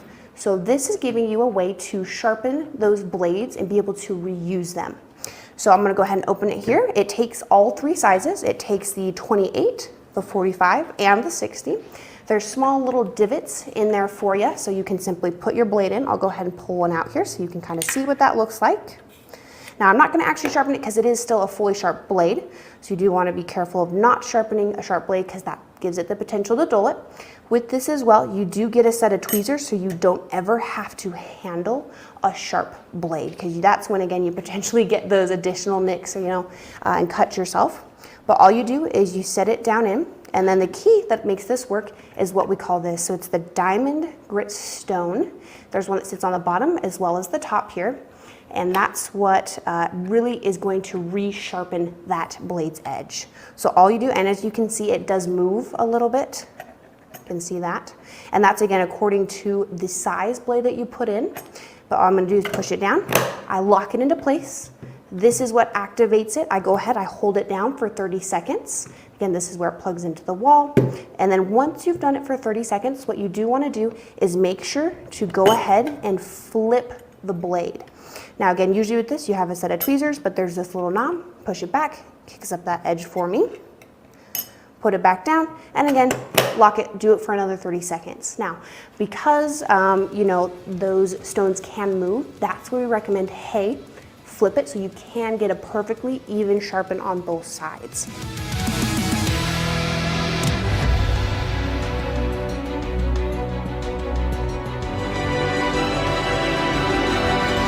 Hi there, Chris here with Rose City Originals. Today I'm going to show you how to make a half rectangle triangle. Now we're all familiar with half square triangles. You see these a lot in both traditional quilt blocks and a lot of modern quilt blocks as well. It's a pretty common shape that gets used a lot to make a larger block. But have you ever made a half rectangle triangle? This block gives you a new angle so you can pair this to get lots of new shapes and also give the illusion of curves. So making a half rectangle triangle can seem a little tricky the first time you make it, but once you understand how to do it, you'll be making them all the time. So there's lots of ways to make a half rectangle triangle. There's lots of templates out on the market. There's even die cutters out on the market. For today, I'm going to show you how to use just your regular acrylic ruler and rotary cutter to make your half rectangle triangle. So let's get started. So the method I'm going to show you today is good for any half rectangle triangle that is a 2-to-1 ratio, which just means that the length of the block is twice the height, and that is the finished dimension. So for today, we are going to be making a small half rectangle triangle that will finish at 2 inches by 4 inches. The supplies you're going to need for making your half rectangle triangle is a cutting mat with your acrylic ruler and a rotary cutter, some straight pins. You'll need your iron and a pressing surface. You'll also need a marking utensil. You can use a friction pen or a pencil. We will be marking the back side of the fabric, so it's not terribly important what you choose to mark with, as long as it doesn't bleed through the fabric. You'll also need some washi tape, some painter's tape, scotch tape, something of that sort. And obviously, your fabrics. This is what I'll be using today. We will start by cutting our fabrics 1 inch larger than the finished size. So in this case, we want a 2 inch by 4 inch finished half rectangle triangle. We're going to cut this at 3 inches by 5 inches.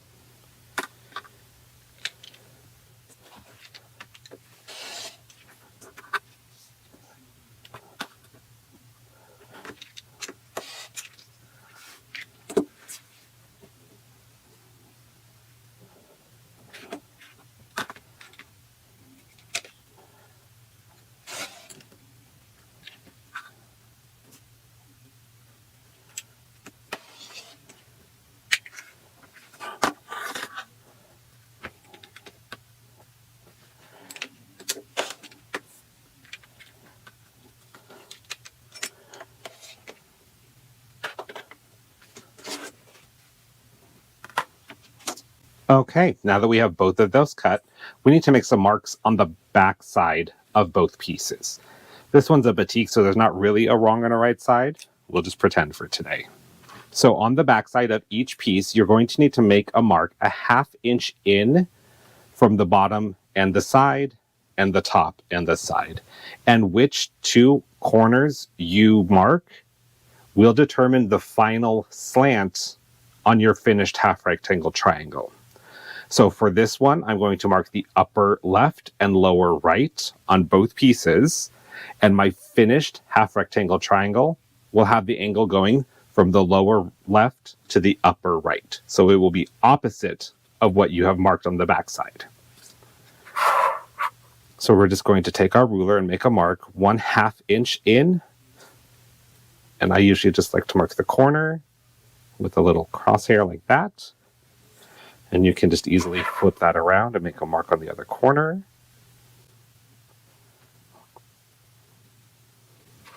And you'll need to do that on both fabrics.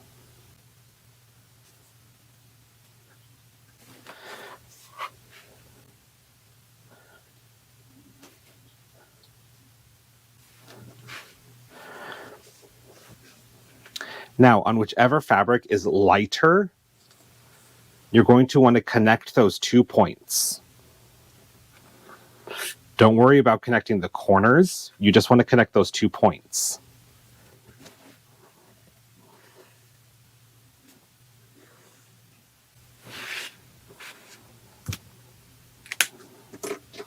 So as you can see, those lines don't go exactly to the corner, and that's good. That's what it should be.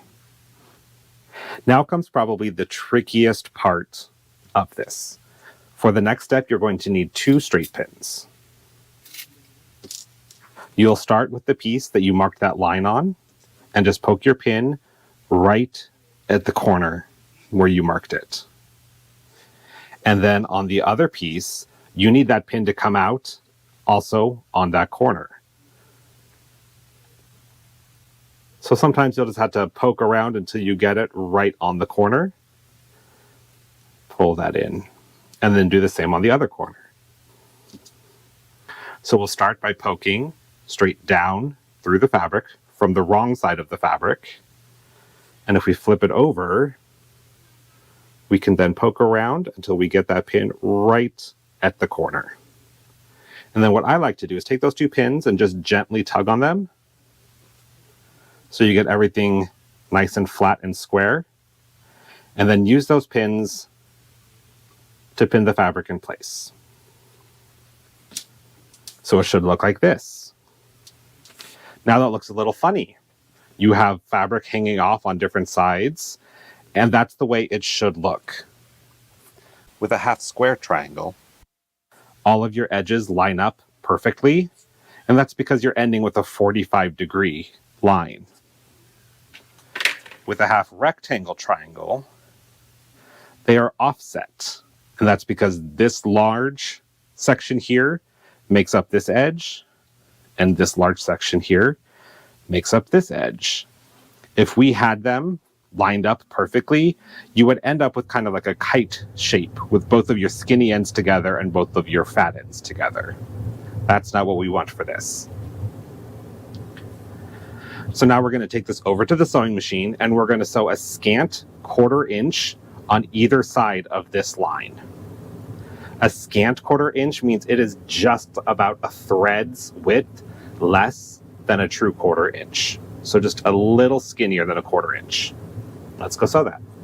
I already have my 1/4 inch foot installed, so I will put this line right under the edge of the 1/4 inch side to give me that scant 1/4 inch. Be sure to remove your pins before you sew so that you don't hit them with your needle. So now I need to sew a 1/4 inch from this line on both sides of the line.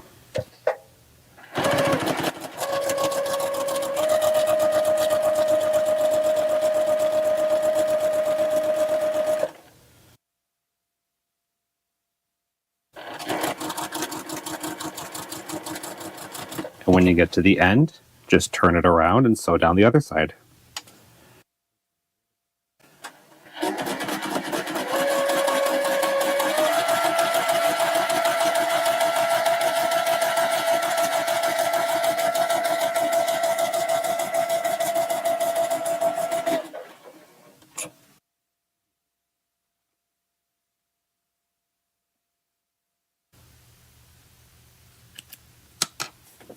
And now that that's sewn, we'll take it back to the cutting table and cut it down the middle.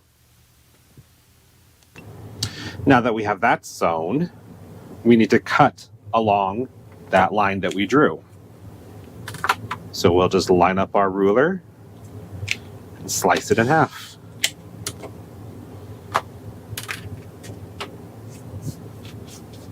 Now when you open it up, you can tell you have a rectangle. Now we need to press these. Let's move our pressing surface over. My preference is to press the seams open, but you can also press them to the dark side if you like.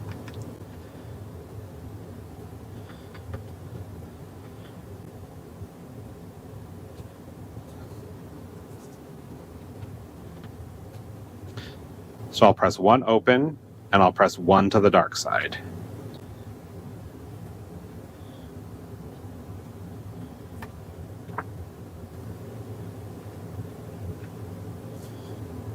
All right. Now we're not quite done yet. We need to trim these to size. Remember, these are 2 inches by 4 inches finished. We need to add in that seam allowance, and you're not going to line it up right on that seam, because then when you sew it, your seam will not be straight into the corner of the next block. So that actually needs to be offset by 1/8 of an inch. And the easiest way I have found to make sure I get that right is to use some washi tape on the back of my ruler to plot out where I'm trimming. So in this case, we need to trim at 4.5 inches. So I'll mark 4.5 inches by 2.5 inches. So then I'll place some tape at 2.5 inches.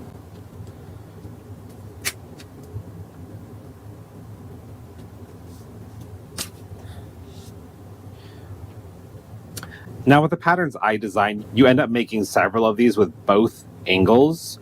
So I always end up marking both angles, but if you're only doing one angle, then you don't have to. So for ours, we're gonna go from this corner to this corner. And it needs to be offset 1/8 of an inch on the short end. Now, depending on your ruler, you might have an 1/8 inch mark there that you can work off of. I do on this side, but I don't over here.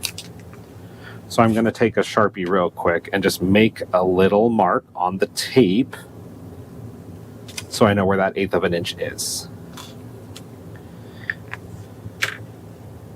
And then what we're going to do is put our tape right at that 1/8 inch and right at that 1/8 inch. And it should be the same side of the tape that hits both. You don't want to do it where this top side of the tape hits and then the bottom side of the tape hits over here. That's not going to get you the proper angle. So the same side of the tape, the top side, we're going to put at 1/8 of an inch there and 1/8 of an inch here. And now that gives us our guide to trim these blocks. Now you'll want to position your ruler so you can safely trim. So I tend to trim a side and the top. So we're going to line this up. And I like to push it down so that I'm barely trimming any off the long side. You do end up trimming off a little more on the short sides, but then with washi tape, the lighter colors anyway, you can kind of see through it. So I can see that there's a little bit of fabric there and a little bit of fabric there. So I'll be good trimming. So I'll just trim this side and then that side. Scoot those little bits away. Then we'll flip this around. And this time we want to line that fabric up right at the edge of the washi tape. And then trim off the rest.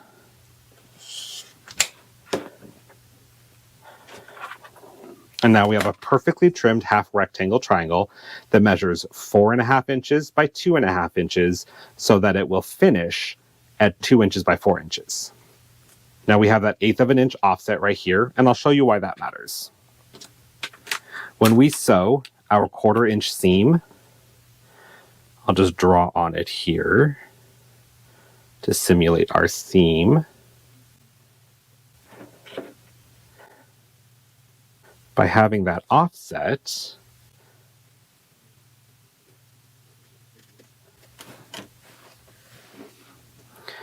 then your seam will end right where your next block comes in play, and you'll have perfect corners.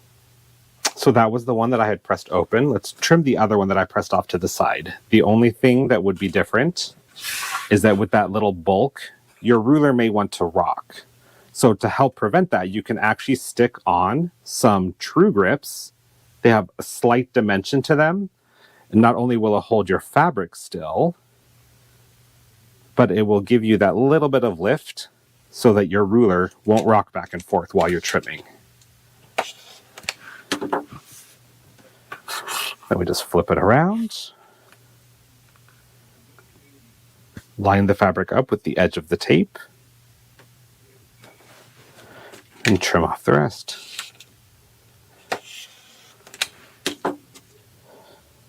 And there you go. Now that you know how to make a half rectangle triangle, you can add that skill into all of your future quilts and get some really cool and interesting shapes. If you like this, be sure to follow me on social media. I can be found at Rose City Originals, and I give lots of tips and tricks like this to help you on your quilting journey. See you next time.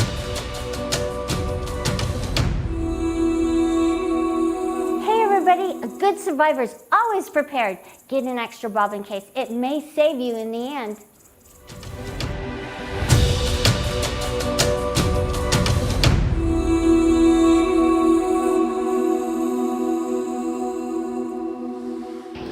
Hi everyone, and welcome to our summer camp. Today, I'm going to go over some quilting designs that you can use and adapt to make your quilting experience even better. If you are afraid to quilt, this is going to help you conquer your fear. We are going to use simple designs that you can keep simple, or you can use to make your quilting even more complex. So let's get started and let's go over the designs. The first design that I want to show you is a very simple design, and it is a wave. So you start, then you move along your seam line, and you go back. Then you move along your seam line, and you wave again.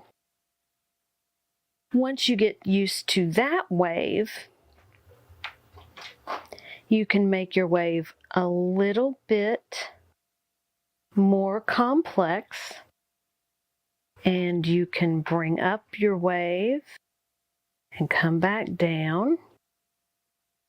Bring up your wave and come back down, and bring up your wave and come back down. So this is the wave. You move toward you,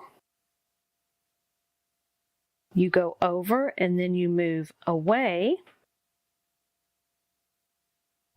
and you travel along the seam on the edge of your quilt.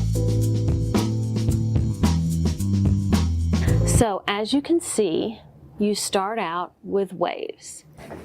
Then you can graduate to the wave with the curl. Once we get that pattern down, then we are going to want to move on to a meander. A meander almost looks like you're looking at a river from an airplane. And this is what it looks like on your quilt. So you can see it looks like a river. Now let's see what it looks like when you are quilting it.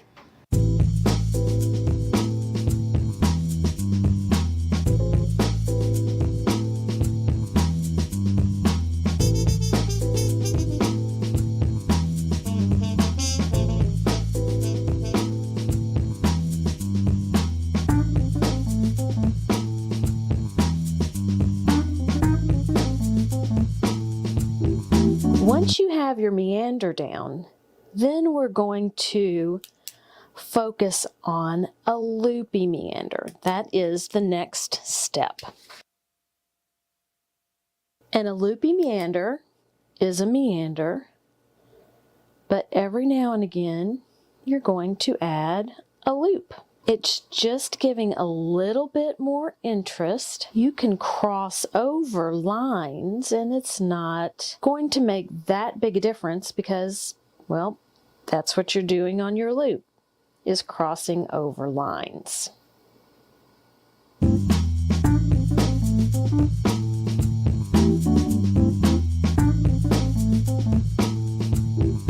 On this example, we graduate to a loopy meander, and you can see where the loops are. Now let's see how it's done on a sewing machine.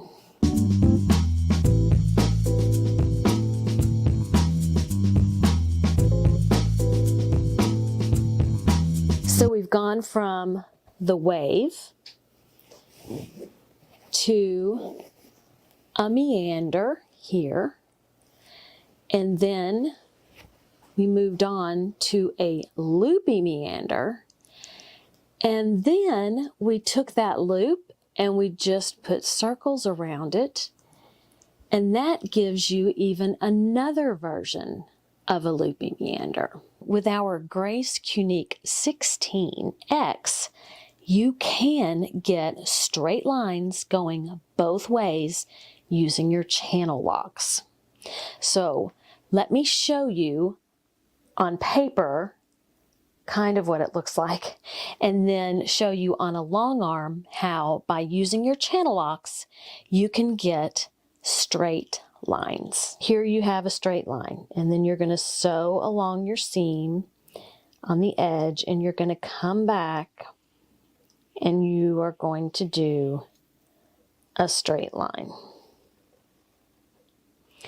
Now, straight lines might not seem like the most exciting quilt design, but I attended a Krista Moser trunk show. If you don't know who she is, look her up. She has some wonderful patterns that you can use, and she's as cute as a button. She has the ability to do her own designs. She's fluid at quilting, but she chooses to do straight line quilting because when she takes pictures of her quilts, they look better. So even though a straight line pattern might not seem very exciting, it might just be the perfect pattern for your quilt. So let me show you how you can do straight lines by using your channel locks on your machine.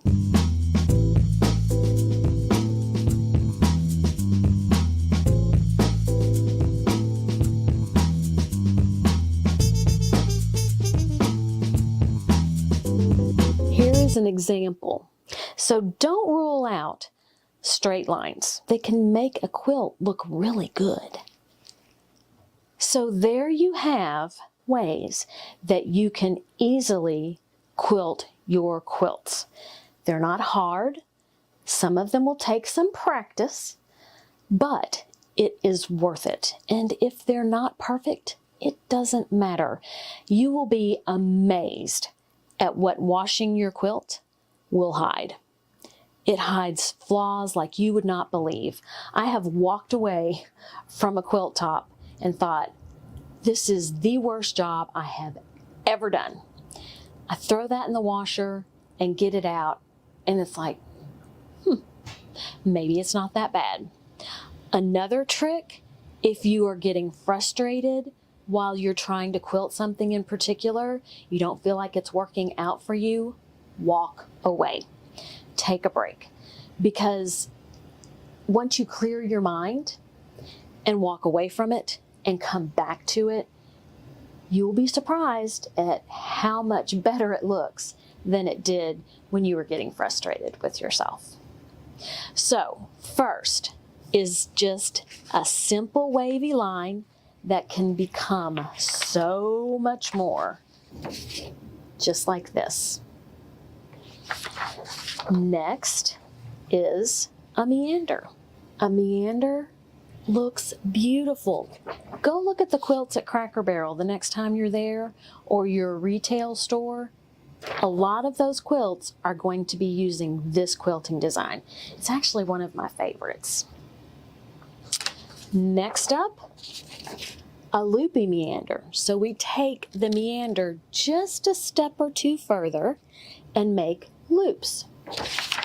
Then we move on to what seems like it would be kind of hard, but because we have channel locks going both ways on our Grace machine, the straight line. And again, we can just go back and forth straight lines, or after we go one way, we can take the straight lines up and down, just like we did here. One way to practice, if it scares you to start on one of the quilt tops that you've spent so much time on, get a piece of fabric that's about a yard. Put that on your Grace frame as a backing. Put a piece of batting on top of that, and then use fat quarters. Fat quarters are about 18 by 21. They're perfect for practicing.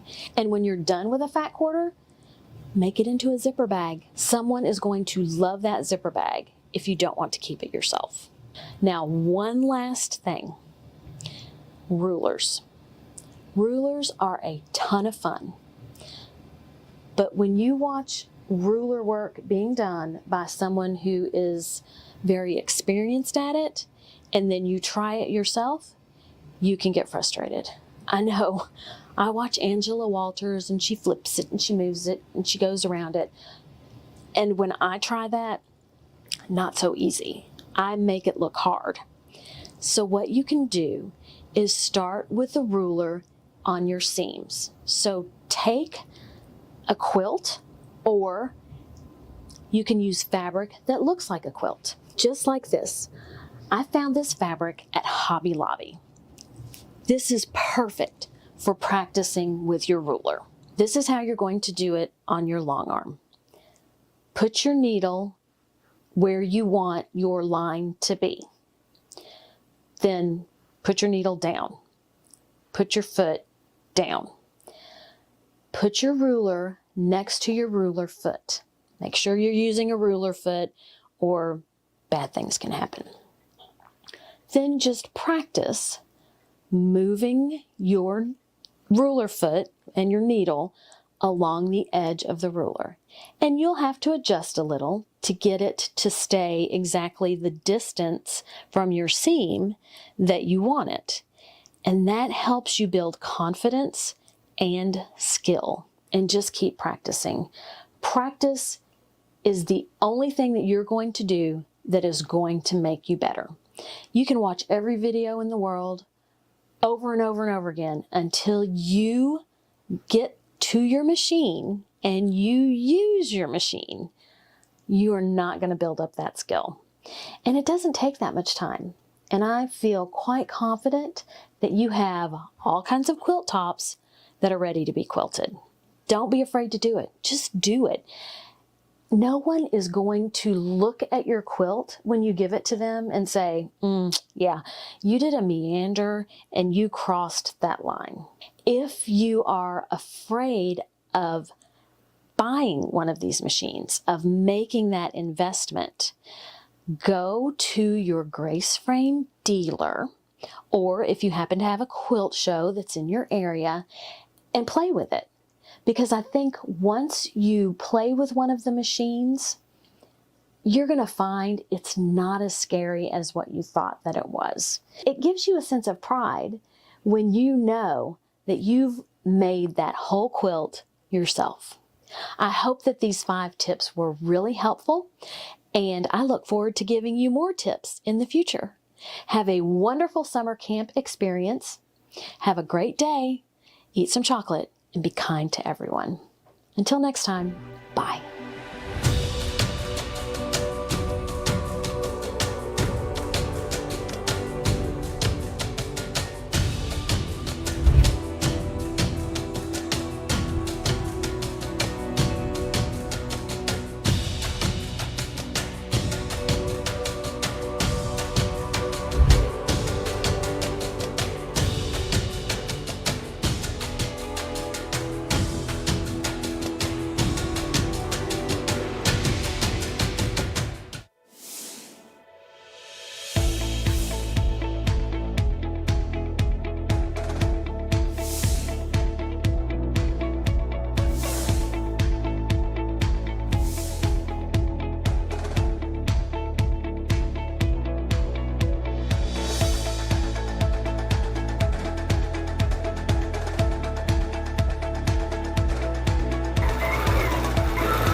If you need inspiration for quilting designs or ideas, hey, look at the world around you. It is full of design. This is a great one. A leaf pattern along a border or in a sashing. Wow.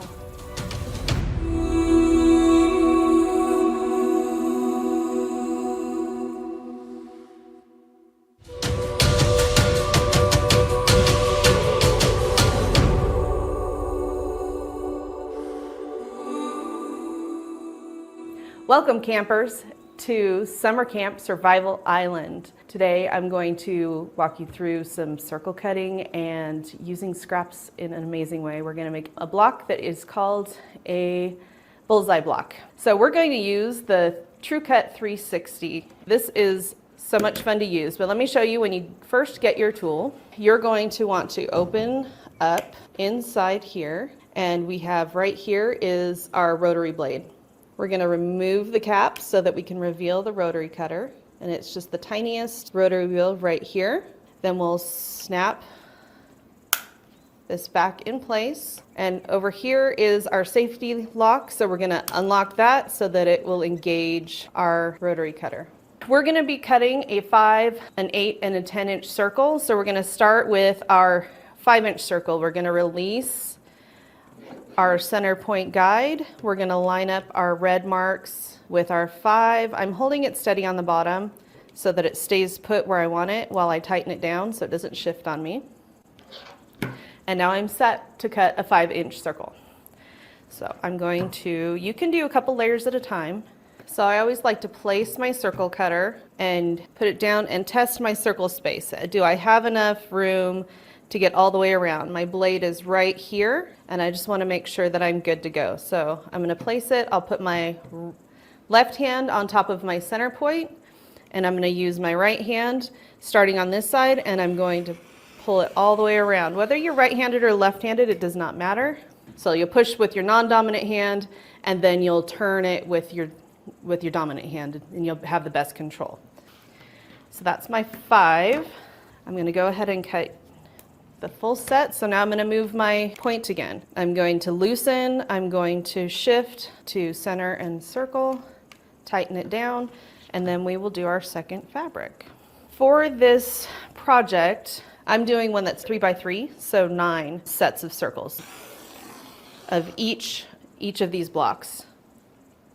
Okay, so you're going to need 9 of those. So there's my 5 and my 8, so we're going to do our 10. Once again, we're going to adjust to the next size. So instead of hitting your kitchen and attempting to find the right size plates, bowls, and cups that will be the right size, this will really take the legwork out of, or the handwork out of cutting. See, I've totally not gone far enough. So testing ahead and not assuming you've got the right spacing is pretty key.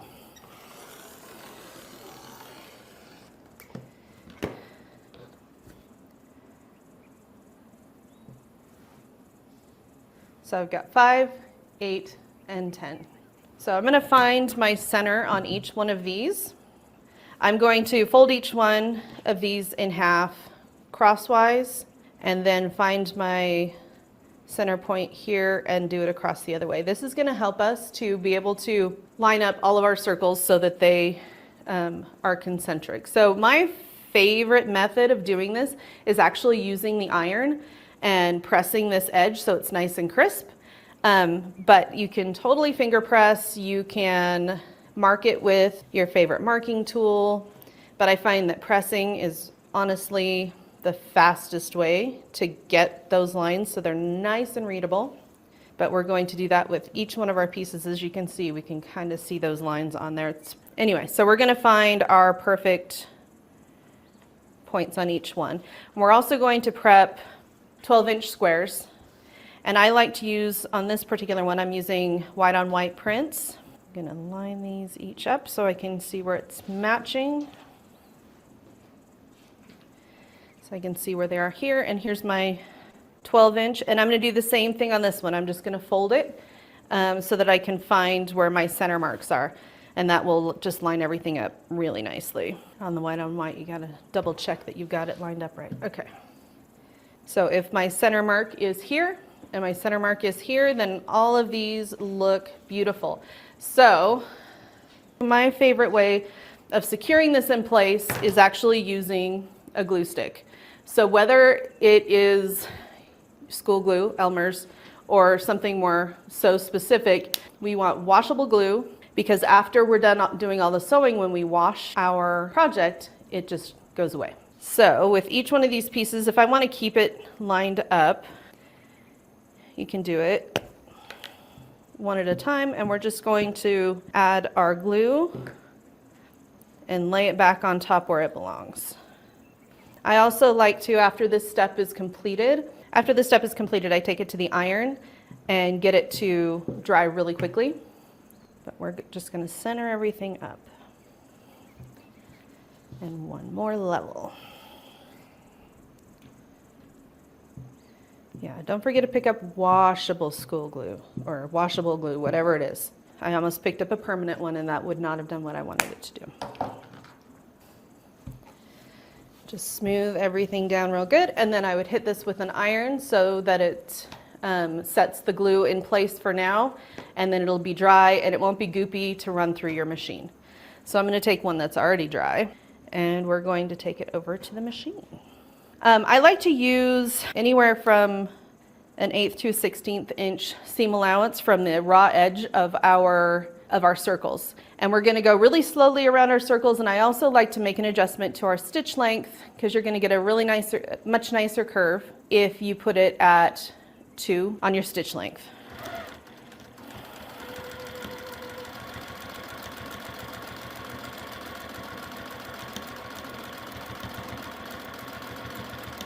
Fortunately, this is not a race. You can just go at your own pace and don't be stressed about it.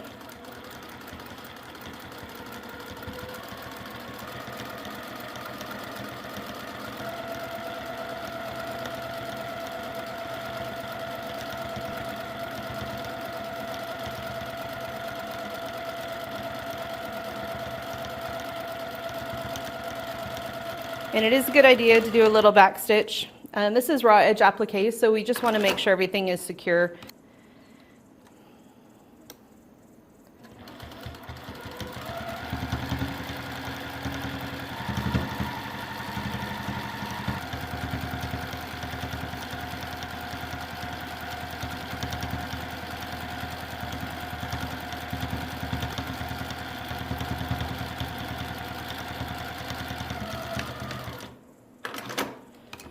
And one more.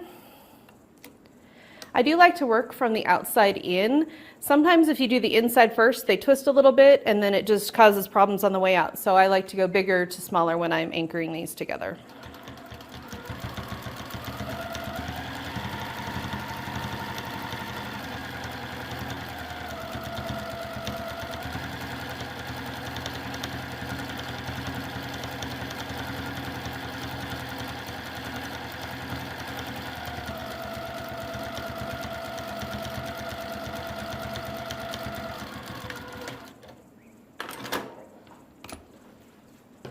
All right, so now that we have our block stitched down, anchored to our base fabric, we are going to cut it. So knowing that our block here is 12 inches, I'm going to use my ruler and I'm going to cut this 6 inches. So that should hit my center if I cut my original blocks nicely. And you can either twist and cut them both together the other direction, or you can just cut them one at a time, whichever you're most comfortable with.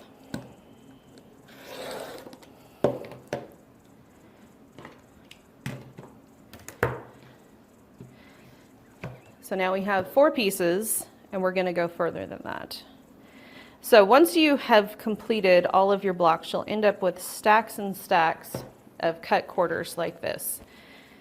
And we're going to start working these pieces together in different variations to create our blocks. And mix and match and play with it and get whatever colors you want. Now I'm being picky with my colors, but we're going to do something just like that. But you'll have a bunch of different ones, and with the option of 9 blocks, you just want to keep, you could even lay everything out ahead of time, or you could do one at a time. Then I always find I end up with some weird random, these aren't the colors that I actually wanted together. So before I actually sew these together, if you can imagine right here at the tip, we're going to have 4 layers of fabric under here, but we only want 1, because can you imagine how many layers we would have in this corner? So we're going to peel back this top layer, and we're going to take our rotary cutter and we're just going to cut this excess 3 layers of fabric away. If you're going to use your ruler, make sure that you are at least 1/8 of an inch away from that folded line so you don't cut that tip right off. Then we're going to cut, remove those, and now we're just going to be down to just the standard layers of fabric here at the point. So now we're going to assemble a block. And just like any block, we're just going to piece these together with your 1/4 inch seam allowance. These might not match up on these points, but that is just fine. It kind of adds the extra character. They should be pretty close, but we're just going to piece these two together and these two pieces together. So right sides together. You can pin if you want, but I just kind of etch until I have it right. And then I like to start on one end and work towards the center point. So I work from one end to the center point. And as I said, 1/4 inch seam allowance. If you want to, you can bump your stitch length up a little bit, but it's not necessary.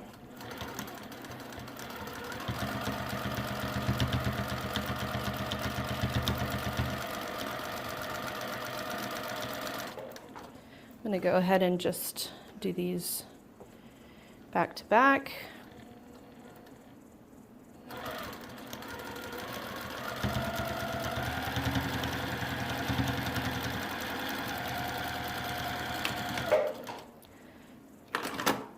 So with how thick these seams are, I do recommend when we're doing the pressing on this step that we press these seams open. That will make it easier when you get to your quilting step so that you actually have everything laying nice and flat and you're not running over bumps. So I'm just going to do some finger pressing to get this open. Due to the many layers of fabric, we just really like to have that as flat as possible.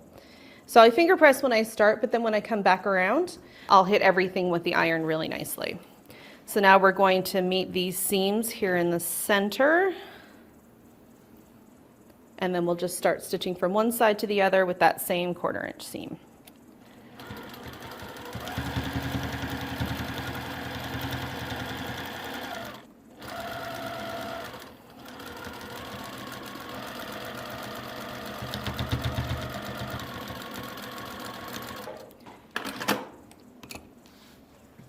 And we have our block. So our next step, beyond giving this a really good press, is we're going to square it up. So I'm going to use our 12.5 inch square ruler.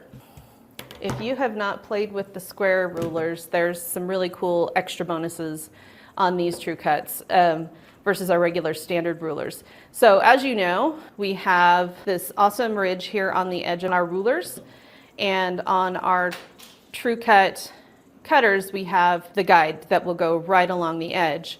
But at the corner, there's a gap so that you can go both directions and still be on the ridge the entire way. So it makes for a really nice cutting experience that you have that blade right against your fabric the entire way. So I'm going to cut these down to, so they were 12, and I'm going to actually trim them down to an 11, just so that I can get these seam pieces kind of out of the way.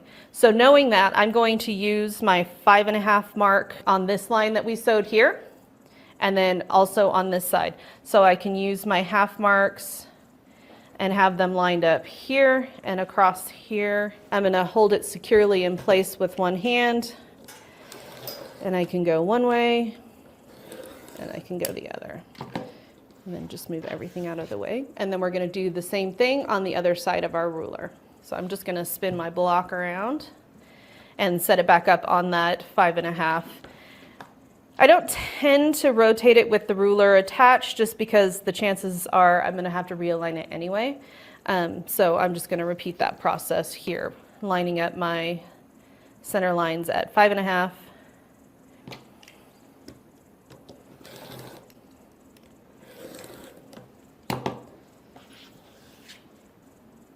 And there we have our finished block. So you can connect these together as many as you desire. And I have one that it's going to end up being a table runner or a table square. You can make it as big as you want to cover your entire survival team. You can make it part of your shelter, or you can even just use it to wave down somebody to come rescue you from this island. Well, whatever you do with it, I hope you have a good time. Share it with us on social media. I'd love to see what you're doing, and I will see you next time.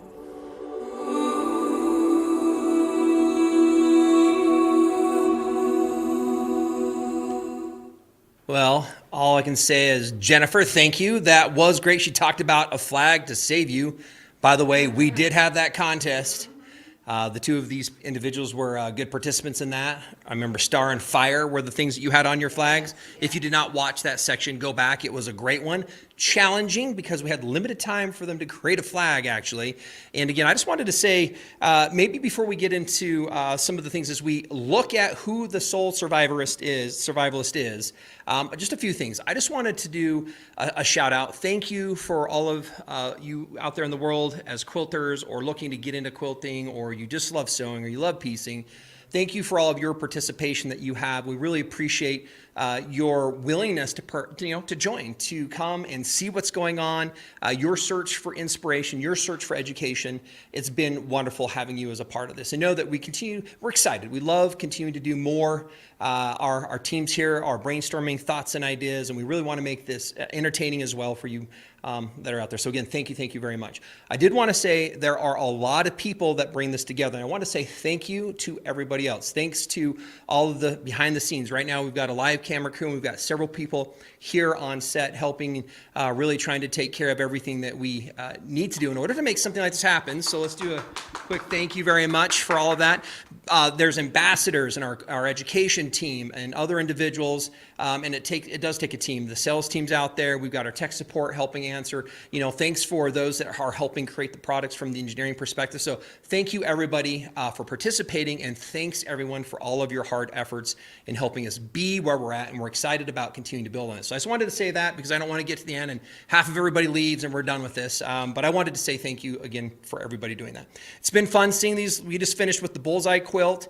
It was fun seeing the 5 designs to keep you in stitches, conquering a half rectangle triangle, using negative space, and again, putting these together from ambassadors and educators alike. It's been really wonderful doing that. However, as we're back, I did want to quickly walk through on the website because we do have just a couple minutes left before we're going to draw for one of these new drawings that we put on the board this morning for liking and sharing the Little Rebel with others. And so if we're okay, we want to give you another couple minutes if you haven't done so to go and do this. And so if you go to the Grace Frame website, you'll notice that they're literally right on that landing page on the main screen. It says join the rebellion, and it says what's new. You click on the button what's new, takes you into the site that has some things, and then right up top it has the opportunity right on the top again. So there's a Facebook link or click, and when you click on that up top, we'll open a screen, and this is where we can put in the hashtag. If you'll open that up, it's hashtag Grace Little Rebel, GraceLittleRebel. Grace Little Rebel. When you put that in there and post that, we're going to be drawing here again in just a few minutes from everybody that's had a chance to post this. And part of the reason we're doing this is as we had this launching with a little bit of some insights yesterday and today, lots of questions, and there's been a lot of excitement. You know that we're one of the manufacturers that's streaming. We have several dealers that are also sharing insights and information as well. The specials that we'll talk about can be picked up there, but there's been a lot of questions. If you join this, number one, if you're on this wait list, you're going to continue to get more detailed information as we upload any new videos or any of the other projects that we're doing on this product. You're going to have direct access to that as well, and you're going to get first dibs again at what this might mean to be able to have something delivered to you earlier this year than later this year, because the wait list is going to be very long, and we would love to be able to have you at the forefront of that wait list. So again, we'll come back and draw from that in just a minute. What I wanted to do again is let's quickly go over the deals, and then I would love to read one last story from our HBQ community. Again, the plug is go join, go share a story, go read stories of others, look for other events as we come up on this. But let's go ahead and take a look at our specials. Let's go ahead and pull up the 16 machines. These ones are on sale. Now, no, this is part of the event, and certain sales might be ending here post-event. Again, these can be purchased also through our dealers as well. This is the 16 series starting at $34.99 for the M. By the way, I didn't mention this before, but that $34.99 machine, you can upgrade it later with the stitch regulator so that it actually converts to that unique 16 machine for just the difference of that $1,000. So if you're interested and you're not quite sure you can get to that level at the 4,500 or that 5,000, start with that M machine. It's going to give you the extra space. It's going to give you the features on the handles. It's going to give you the amazing stitching quality. high-speed bobbin winders, that M-class bobbin, and so many other things as well. But we've got some great prices currently on our 16s, leading the way in the industry with best performance and best quality and the functionality on that 16 line and anything below it. So let's go ahead and look at our next specials, the long arms.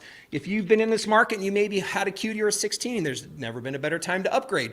19s up to the 21s, so anywhere from $6,499 up to $8,499, so up savings of upwards of $1,000 on that. Wonderful product that you can either use on some existing frames. The 21 does require our professional series frames. So again, know that that's the case. Reach out to your dealer or give us a call. You can also chat with us. We also have a couple of the frames on sale. So we have the Cutie on sale. This has been our #1 seller, and it has been for over 2.5 years. This is the most popular product because it starts with what you have in your home. What sewing machine did you piece your last quilt with?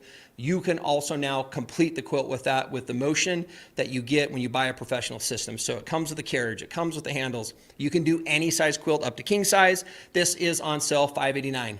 Again, get that while we have the available supplies and the special. Let's go into some of our last frames. We do have the Elite frame or Evolution. So we have the Evolution Hoop and the Evolution Elite. Same frames. You can actually buy the 5-foot and upgrade later by simply buying the extensions and converting it to a rolling frame up to 12 feet.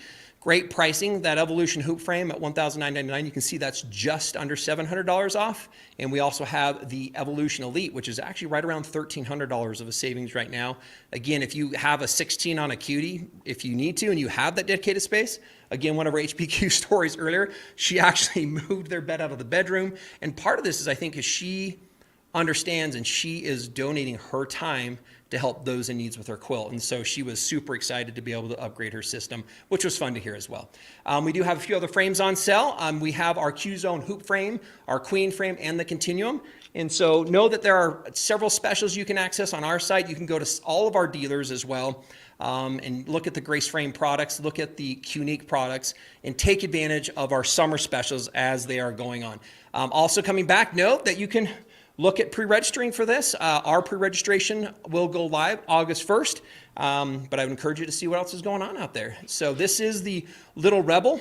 And if you take a look at this machine, a couple things as a difference is this machine is 13 inches. Good luck. Go measure yours from the needle and then measure it to the back of the throat. You're going to find that most commonly today, you're going to be between 10 and 12. You're not going to see this height, and you can't really see it, but we have an optical built-in stitch regulation. So if you're going to be sewing, because this does have feed dogs, this is a sewing and a quilting machine that is changing the way people will be experiencing their quilting experience. M-class bobbins, again, it converts very quickly with the plate adapter from the overall feed dogs being fed in to the free motion methods. You can see there's a simple button that we have on here that just very quickly converts it into the quilting mode. We have different stitch speeds. We have the stitch lengths. Again, we have the threading instructions, so many other things that this machine has that you're just not actually going to find combined. You're not going to find another machine that has an M-class stitch regulation as a domestic machine. One, that doesn't exist. And when they do, we're also adding the throat lights, we're adding the performance high-speed stitching. All those things come together in a most amazing package. Again, we did talk about that earlier. Share it with a friend or go sign up so that you're on that wait list as well for us to continue to share with you some information. So let's go ahead and read this story. And then we're going to come back and talk a little bit more about finalizing part of our Survival Island. So let me go ahead, and this is a story from Deborah from Belfort, South Dakota. I was wanting to break out my South Dakotan accent there, so if there is one, let me know.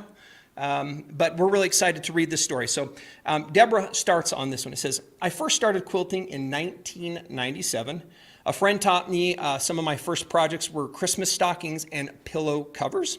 My next project was a 90 by 90 quilt for my young son's bed. That's a pretty ambitious second project. Way to go. Several of you out there, you might have done the same thing. I hand quilted it, and it took me over a year to finish working it also. Since then, I've taken one quilting class. I felt pretty intimidated, but kept on with small projects and then a quilt for my bed. She said she never took pictures then, and that's a tough one. Do, if you ever can, take pictures of your beautiful your masterpieces that you're creating.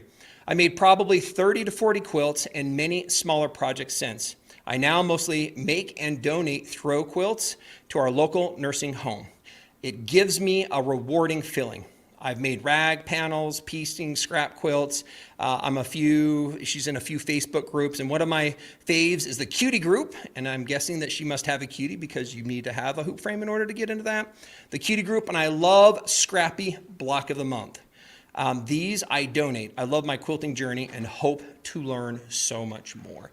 Again, you can go and read several more of these. If you go also to Grace Frame's homepage, we do have a direct link right on the top in the banner and under resources to the home-based quilting community. It is open to anybody. There is no cost on that. And right now, let's just finish one last thing. We did have this question asked again, and it was regarding registration for Etched. And so I know that we're wanting to talk and then we're wanting to do our giveaways, but we've had so many people that have been reaching out and calling our customer service line in our chats. I do want to let you know how to register. And so let's just go ahead and open up our website if you're okay again and look at the Etched platform. And again, you can get there two ways, graceframe.com. Up top, the second banner that actually comes up is correct, or we go to resources. We can then slide down and select Etched. This then lands this. This is the home page for Etched. Now in here, there is no, by the way, registration to see this page, but when we click Explore More, you will find that you will be directed to the next page.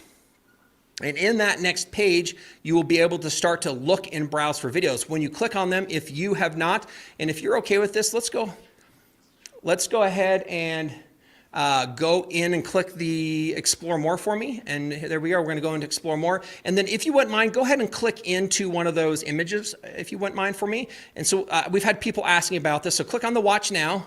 When we're in here, what we find is you can see up on the top right where it says Enroll for free. So this video, you have to just give us an email to register. We are working on it so that if you've already registered for an event, that you can come in here and have your same registration for Grace Frame in any platform. But what you would do is on that top right corner, will you click on that for me? And let's just show everybody what happens when we click Enroll. It just simply, you go ahead and you can add your email address, create a password. If you already have a Grace Frame one, I would recommend using the same for that, and we are going to be connecting those. But this is how you would then just sign up. There is no cost. These are free accessed videos on all the things that we've done. So people were asking, how do I register? How do I get access? Go into any one of the videos, go to the top right, register. Once you're registered, you don't need to register. You might log back in to see videos, but that does give you access to all of those things as well. So let me go ahead and see what we've got. What we're looking for right now is we're asking who of you have shared the Little Rebel, and we're looking for you to be putting a thumbs up in the chat right now. How many of you maybe have actually referred a friend and done that in order to get your name in the contest? Again, we're giving away the cutie frame today and a true cut combo. We also means you'll enter and have entered your name into this for a Little Rebel giveaway that we'll do just before the pre-ordering launch that we've got going on. But again, give us a thumbs up if you've done that. We're seeing a couple hands come through. Thank you, Chris. Thank you, Roxanne. Several people. Patty. So thanks. Good to see that several of you are participating. 2 thumbs up from Michelle. I'm 3 thumbs up. I don't know. Wait, toe up too. So there we go. But yeah, it's exciting. And again, I wish Carla was here. Her story she would tell you. She says, Nathan, in this world, again, I've shared this a couple times, but she is realizing that quilting is a fairly large audience, but also a lot of you start sewing way before you start quilting. And she's understanding that this Little Rebel is another opportunity for us to connect with even more people. We understand the responsibility, and she is very concerned about trying to find and help people find, she kind of says it, their happy place, because we know quilting can be that. We know that sewing can be that. We know that your crafting can be that. And we just are very excited based on the demands that we've had in the past of what people wish they could have. People have asked us for a very long time, do you guys have a sewing machine that can do these things for us? The answer has been no. We usually say no until we have enough no's that we need to solve that. So again, on behalf of Carla and our engineers and everybody, we're really excited to bring out this Little Rebel that we feel is creating a new category of machines in ways that it hasn't. So again, thank you very much for that. It looks like we got the thumbs up. Okay, so let's do our giveaway for our pre-registration, and then we're gonna come back and we will crown our sole survivalist, okay? So as part of our giveaways that we have, our last giveaway is going to be for today. Here we go. So we've got a cutie tabletop frame, and this is going to include the bungees and the 5-foot light bar. So this is what we're going to give away. Again, this was from those who pre-registered on the Grace Frames website for the events. And in the future, again, just know, go ahead and sign up. We don't send you tons of emails. It does have a chance if you like to get text message reminders. That's how I get them. And so it gives you access to exclusive information and content internal to our platform on the events itself. But this is where we're giving away the amazing cutie, the bungees, which help create side tension when that quilt comes inside of the quilting space, and the luminous light bar. That light bar can be used because it's on casters over your cutting tables, over your sewing tables. It's height adjustable. It has really beautiful true light LED bulbs, so it's low wattage, it's low heat, so it doesn't heat up your space, and it's very, very easily adjustable so that you can put it anywhere you want at any height that you need in order to add illumination to your space, and that is the luminous light bar. And so our winner of this is Kathleen Neatling. Congratulations, Kathleen. Congratulations on that one. Okay, so we're really excited and grateful to be able to have done that, but I think we're now, I don't think there's anything else, any other giveaway. That's where we're at. Let's go ahead and look at crowning here our Soul Survivalist on what we've got going on. And I do have the votes. Now, if you were with us earlier, you were able to see that there was a series of questions that was asked from the council tribe. And with that, it was based on their responses to those series of questions in which they voted. And here we go. We're going to go ahead and take out vote number 1 on this. And vote number 1 is Laurel. Okay, so now this is who we want to have as the winner. So we are looking for more votes. This is not because we're not voting off. We're just claiming one of you as our Soul Survivalist champion on this. Number 2. Oh, there we go. Allegra. So now we've got 1 and 1. And by the way, we do have a tiebreaker if we need to. We've got the ability to draw rocks. So I'm hoping for a little bit more tension behind that. Ooh. Allegra, this is vote number 2. Vote number 2. Again, if you're with us, we did ask for some of your comments. If anybody wants to throw comments on who you think maybe should win or not win, we will find out. But here we go. And all I can say is, if I were going to say something, I might say, Allie, you're safe.